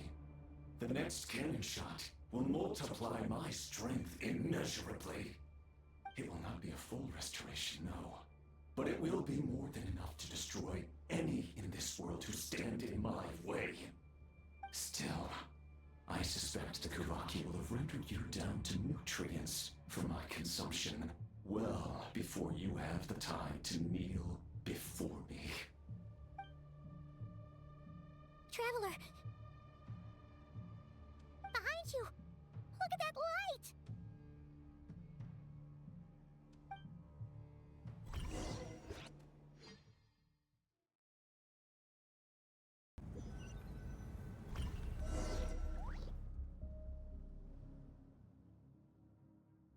Dang it! Who fired up the cannon without my say-so? Its defensive barrier has also been activated, likely in anticipation of interference by malicious actors. The air is thick with fear and anxiety. It's spooking the birds and beasts. What exactly is going on? You're here.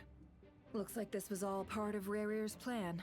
Not only did he plant seeds of suspicion in people's hearts, seems he's now igniting them. Yehoda's gone in to scout out the situation. She'll be back any minute. I'm back! I'm back! Oh, it's bad out there. Rumors flying everywhere you turn. Something about the Wild Hunt preparing to spawn a wave of monsters, the likes of which we've never seen before. But that's not even the worst of it. Lots of folks don't even believe the cannon can prevent this crisis, so they're getting ready to make a run for it. Others are trying to make a quick buck out of this whole mess. How could they still be thinking about Mora when such a catastrophe is imminent? Unprecedented danger brings unprecedented opportunities in its wake. A chaotic situation can bury much wrongdoing. Even those who flee without reserve put themselves at the mercy of the divine. Is it any wonder, then, that some will aim to profit? After all, a gamble that might rewrite one's entire life is hard to come by. Even so. Well, seeing as you disapprove of their actions so strongly, Lady Moonchanter, I suggest that you be the one to handle them. Not like that's the only major problem on our plate right now. Affirmative. We must quell the chaos in Nasha Town as soon as possible. Also, the unexpected activation of the cannon entails a high risk of incorrect operation. This must be stopped in a timely manner. Well, about that, people have been talking about how someone might come to stop the cannon. They've decided they won't let anyone in. What? I made that thing! They can't just take it from me! Let me over there! What are they gonna do? Stop me? They might, if Rerir has already formulated some countermeasure. For example, he might have spread a rumor that the Wild Hunt would take your form.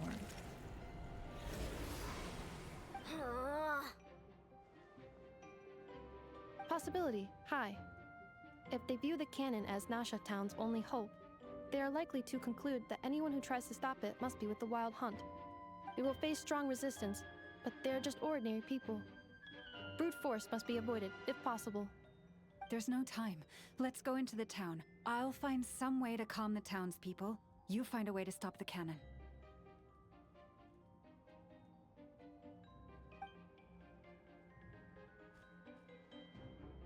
Oh, you're back. And you have a letter? The Traveler won't make it back in time, so they're heading straight over to Star Sand Shoal instead. Wait, what? Isn't that the cannon's target? Why would he go there? Assessing risk level. Maximum. So if we can't prevent the cannon from being fired... Then he's prepared for the worst.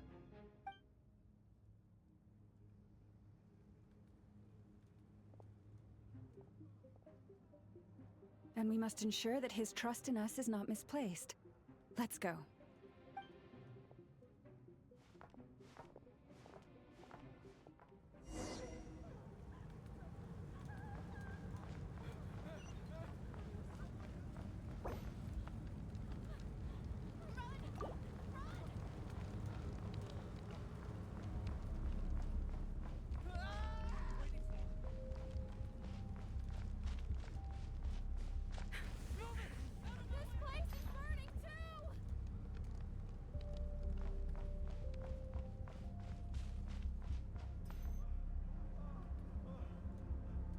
Most of those we've met so far have been attempting to escape, so they haven't gotten in our way. But it won't be so easy from here on out. Looks like they formed groups to protect the cannon. If they believe that we're with the Wild Hunt, we'll have no choice but to force our way through. Is that Lady Lauma? But are you really her? It's you, Rixa. I believe you recognize this power, having lived on Hisi Island for so long. It is not something that anyone else could imitate. I do, yes. So it really is you, my lady. But why are you here? Really, I believe you, but the others, well, they'll be on high alert. The townspeople have been misled into believing that they needed to activate the cannon. I am here to stop them. But... I know what you wish to say. Our island and Nasha Town have never had close ties. There should be no reason for me to intervene. But you chose to leave the island. You had the resolve and the courage to start a new life. It is unfair, unjust, that you should be dragged into this mess just as that life was about to begin. I seek to redress this injustice, not only for you, but for everyone here who wishes to live their lives free from this chaos. Please, have faith in our long-standing friendship, and that this is where my heart has led me. Thank you, my lady. Thank you. Please help us. Then come. I need you to step forward alongside me, and to do your part too. All right, I understand. Seems we chose the right person for the job. All right, everyone. Let us meet again later. Huh? You're not coming with us? We won't be able to calm this storm by our power alone. As such, I'll need to contact some... let's call them friends in high places, shall we? Let's go, Yehoda. Okay. See you again, everyone! That is, if we can.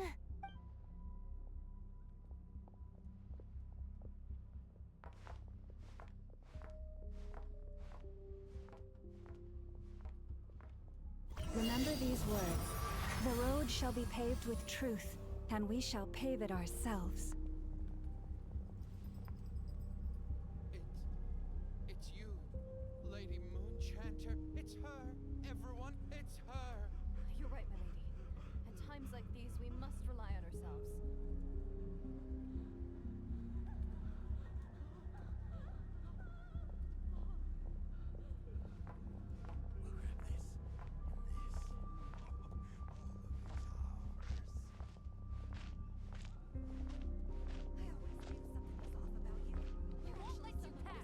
Leave this to us, Lady Moonchanter. Go.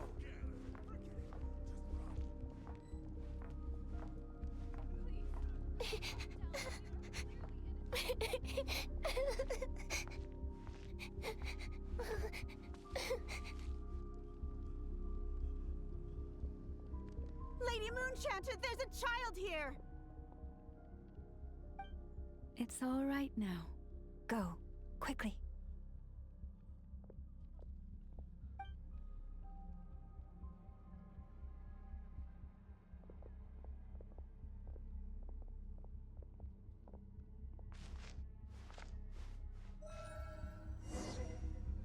You wretched monsters! You're not getting anywhere near the cannon! The monsters you fear do not exist here.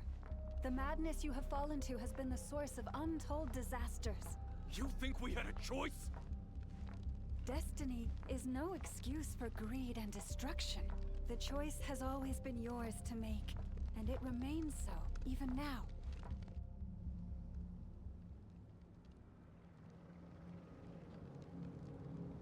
Thank you for bringing us here.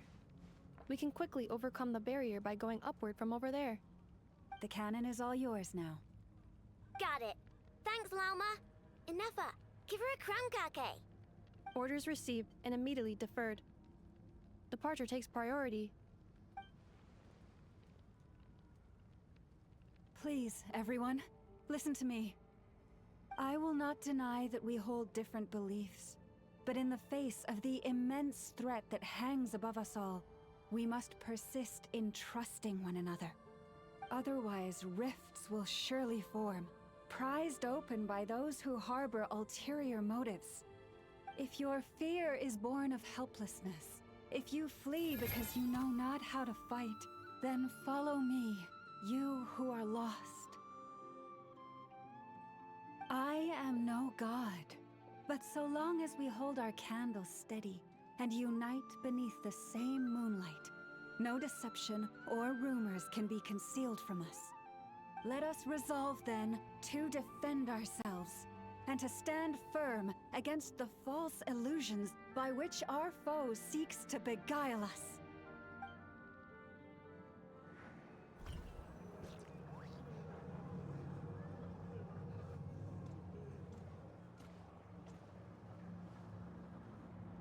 Let's go, Inefa. This way up.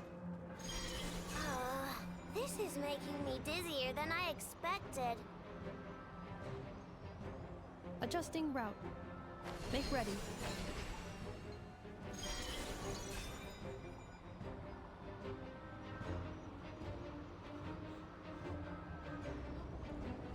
Out of the way, small fry.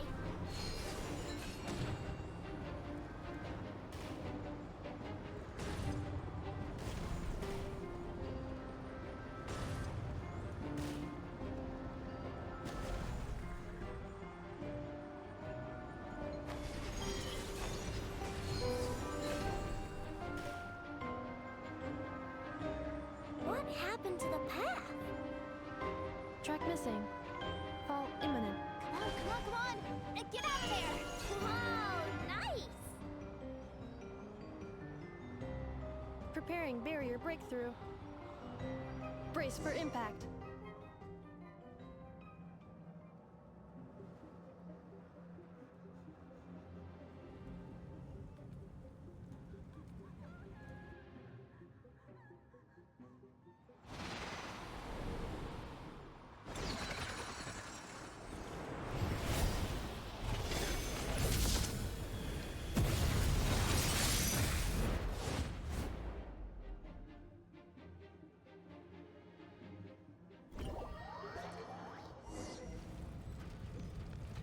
Knuckle Duckle, what are you doing here?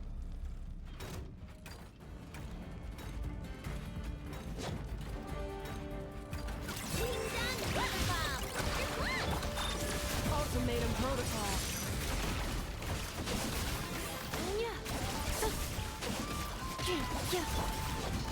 Good luck! Look, your rainbow!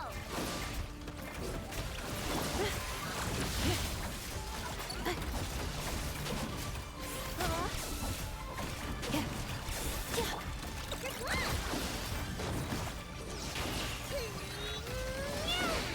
Interference detected. Entering countermeasure mode. Just draw! Wing Dun Whip! Preparing for dust up. This isn't good enough, we gotta hurry! Scanning. Kuvaki ammunition fully loaded. Preheating complete. The cannon is going through its final pre-fire checks. Aw, alright, let's hit the emergency brake. Assessment. Not enough time.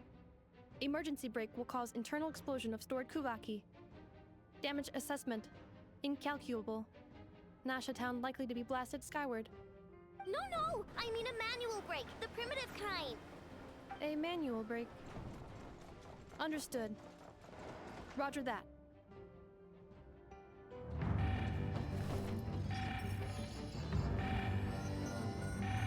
We are out of time.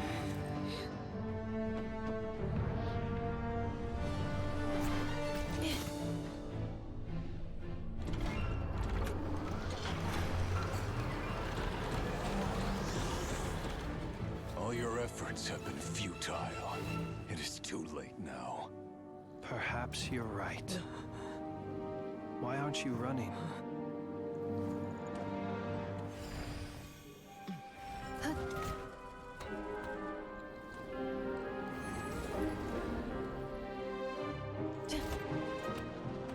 Sigisato passa sax, intimi potutos. In necritus necrus baptusi, que ondes tu zonos pentusi. Osesticos palatin pirantur resurcu, topir tua ition veratum.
Well, that's not good.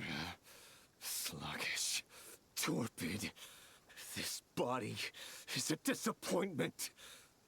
I can barely muster 10% of my original strength. You've ruined everything again. Let me guess. You didn't get a human body back, did you?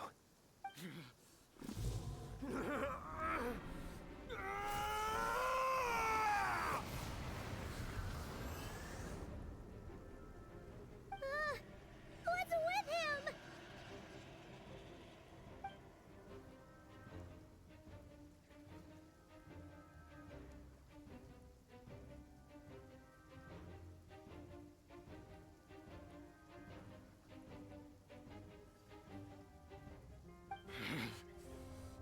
Pitifully, Rhine-daughter.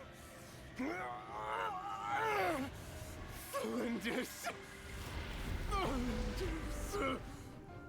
Watch out! Whatever rationality he still had when he was searching for his body is gone. All that's left is the calamity you see before you.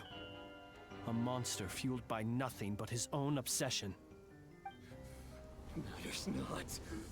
Having a heart, being human, it's all irrelevant. Completely and utterly insignificant. You matter not. Does anything in this world.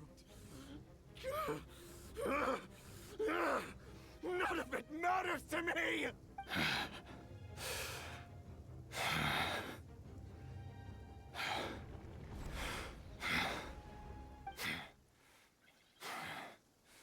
Fools. Time to die!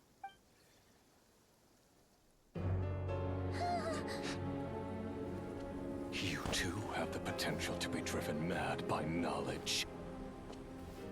But the truths you seek are so insipid, how laughable that you should die for their sake.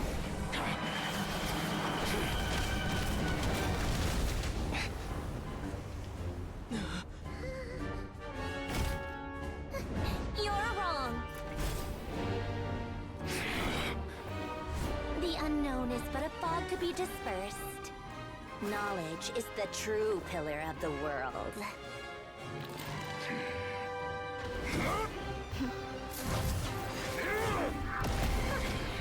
You're not the only one who got stronger.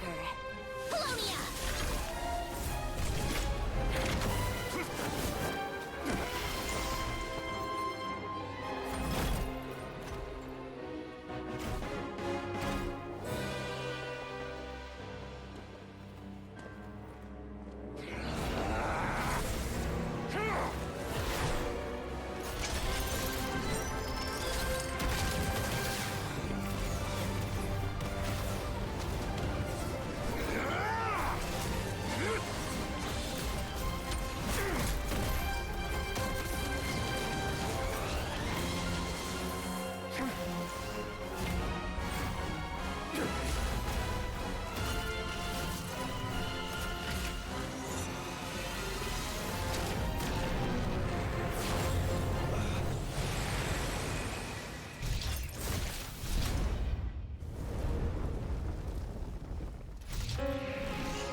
It seems this young lady aided in our escape. You have my sincere gratitude, dear madam. The flowers here bloom in such peaceful silence. I imagine you would not have invited anyone here were it not an emergency.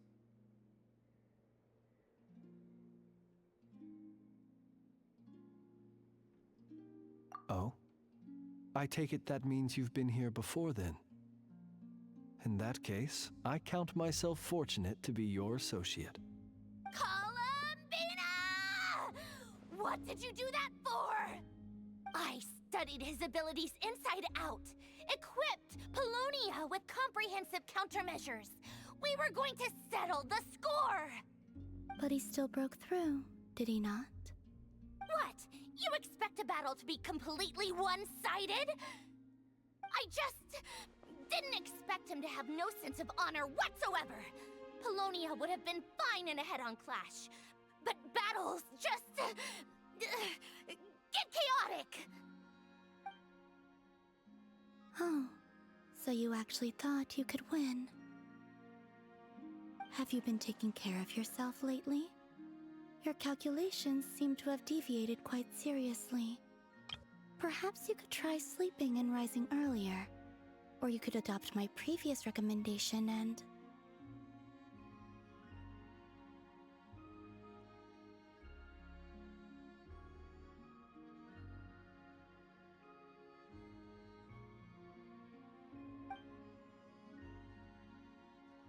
Hey, listen here, Columbina. I tolerated your nonsense previously because we were colleagues. There's a Fatui warrant out on your head, and don't you forget that. Don't make me fight you right here and now. Oh, I was just a little concerned about you, that's all. Just like that time when you weren't making any progress with your research. So you went and cooped yourself up all alone. That was none of your business! And don't you ever drag me out to one of your freaky hovels again! Come on, Polonia! We're leaving!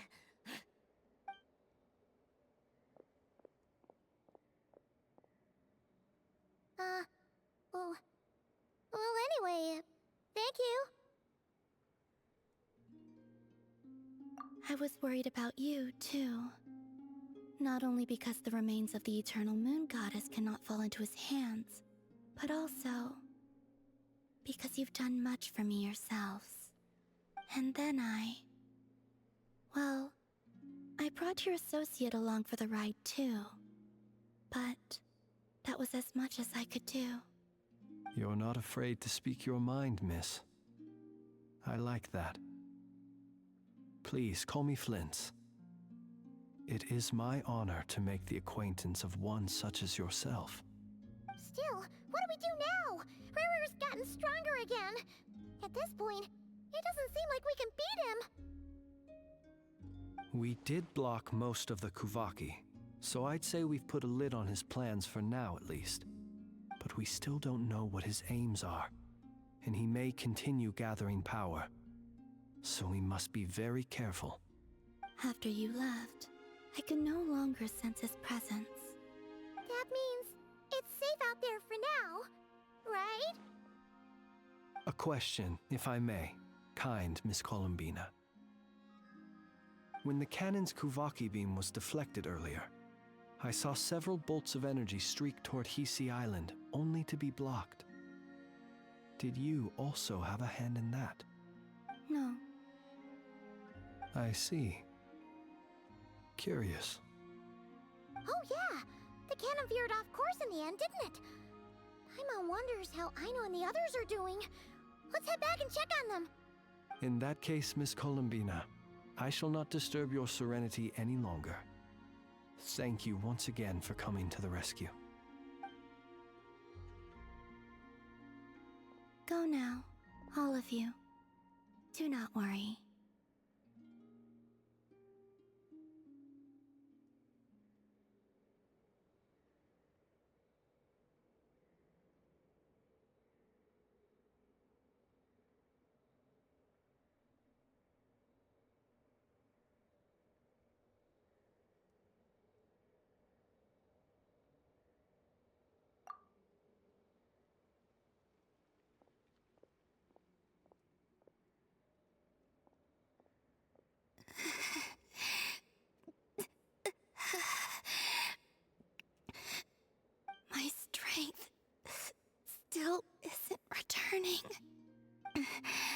It seems my time is running out.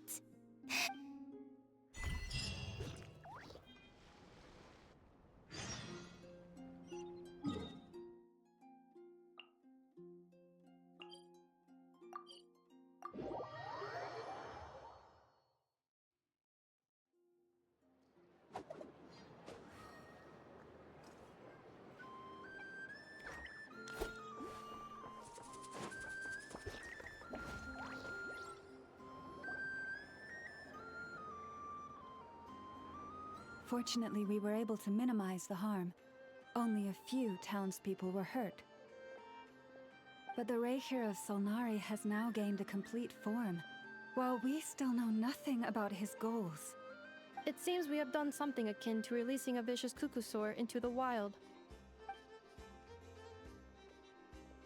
I'm sorry. Is no one here familiar with Kukusaurs? Paimon knows what you mean, but that analogy seems more than slightly understated. He said that this world means nothing to him, so it is possible that he doesn't have a reason to fight us at the moment. If his objective had been revenge alone, we would likely have no recourse. Is there, still time for me to tender my resignation? Just kidding, just kidding. Don't worry, boss. I know there's no running now.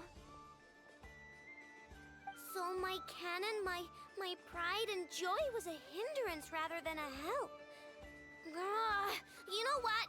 I'm gonna dismantle it right now. That's right. And it still works on normal wild hunt anomalies. Don't let this get you down, I know. Flint's, we'll need you to attend to the aftermath with the Lightkeepers. Don't worry, I've explained everything to them. You're in the clear. My thanks. For that and for everything else I hear you did to help us arrive at the truth. Had you been willing to show yourself in public more often, you would not have been so easy to isolate, you know. Point taken. I will give that some thought. I suppose that's one way I'd benefit from replacing Sergeant Major Sosi. You mean you're being promoted? Was Paimon the only one who didn't get that? Well, if you've got a moment, would you like to come with me?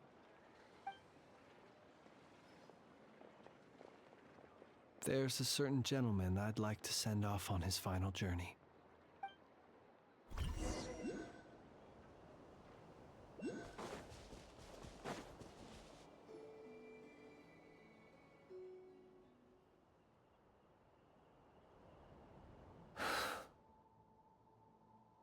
This man was like a lighthouse. Here he lived as if it were a mere matter of course, and brought light and grace to those around him. But people, once used to illumination, are apt to ignore the lantern's presence. Slowly, gradually, he came to think as such himself. I have achieved too little. I must do better. There is more work to be done. Perhaps his end was tragic. But I remain proud of the way in which he illuminated the path for others. Every shadow born of the light shall remember it. Oh, poor guy.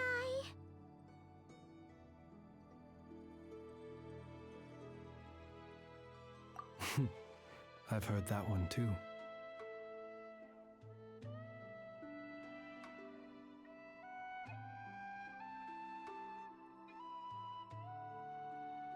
Is that so? Well, you're right.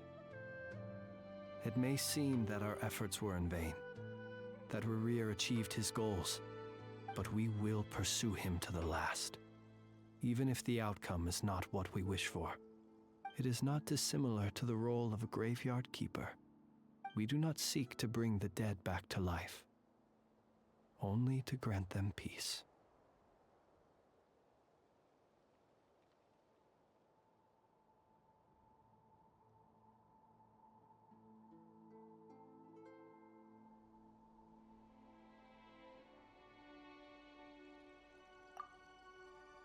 Oh, what are you two talking about? Care to explain?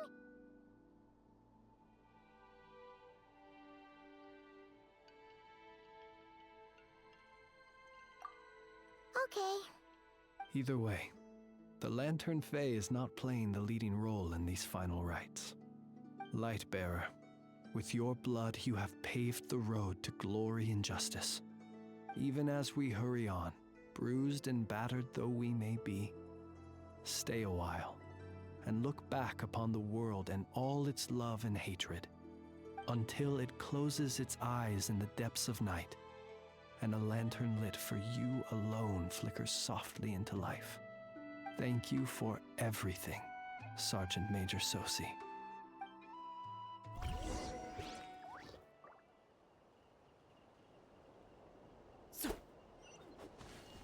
Time to go.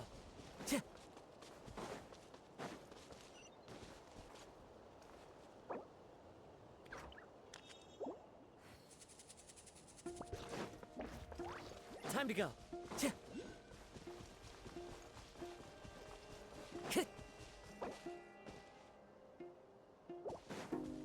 Time to go. Hey, it's the Wanator! Should we go after her? Or do you have someone else you'd like to meet?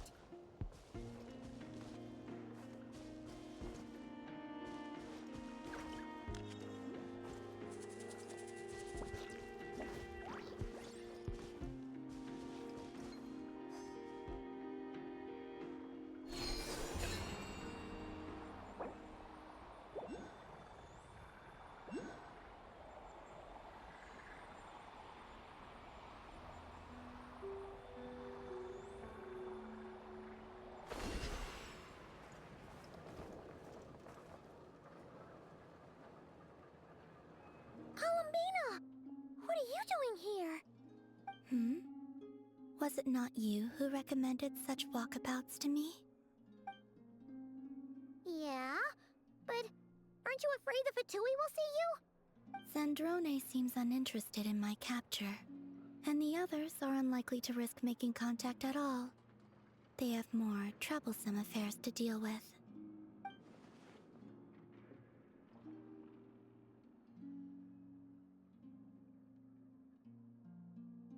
Well, it's good to come out for a walk either way. So, how do you feel? Is Nasha Town to your liking? The flow of Kuvaki is somewhat turbulent, and the people are ill at ease. However... Is this where you purchased the dishes you treated me to? Are you serious? That's what she's concerned about? Berries and fried meat? Well, we can take you to grab a bite if you'd like to. There's all sorts of delicious stuff out here that you won't get to try at home. You've been quite subdued.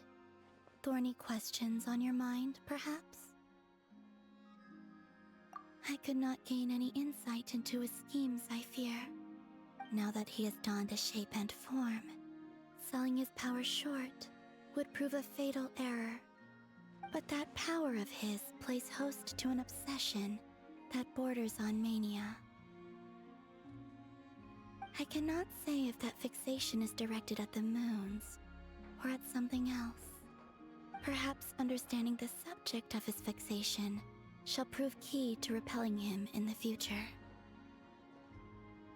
Well, Zandrone's daily routine is highly irregular, while the doctor often orders people around.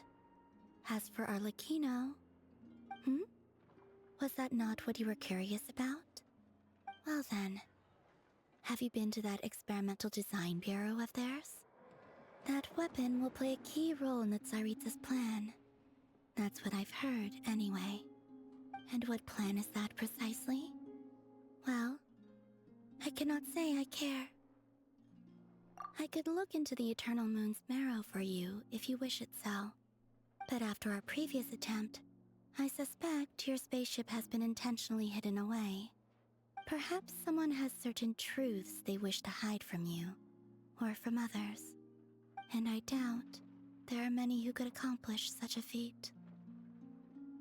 I still wish to return to the moon that belongs to me. That is where the answers lie buried. That is my true home.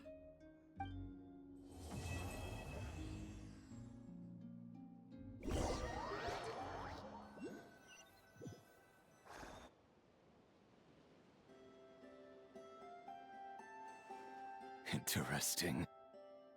You followed me this far. Why not show your face? Haha! Right, right you are. I forgot to introduce myself. The name's Varka, Knight of Boreas, and Grand Master of the Knights of Favonius.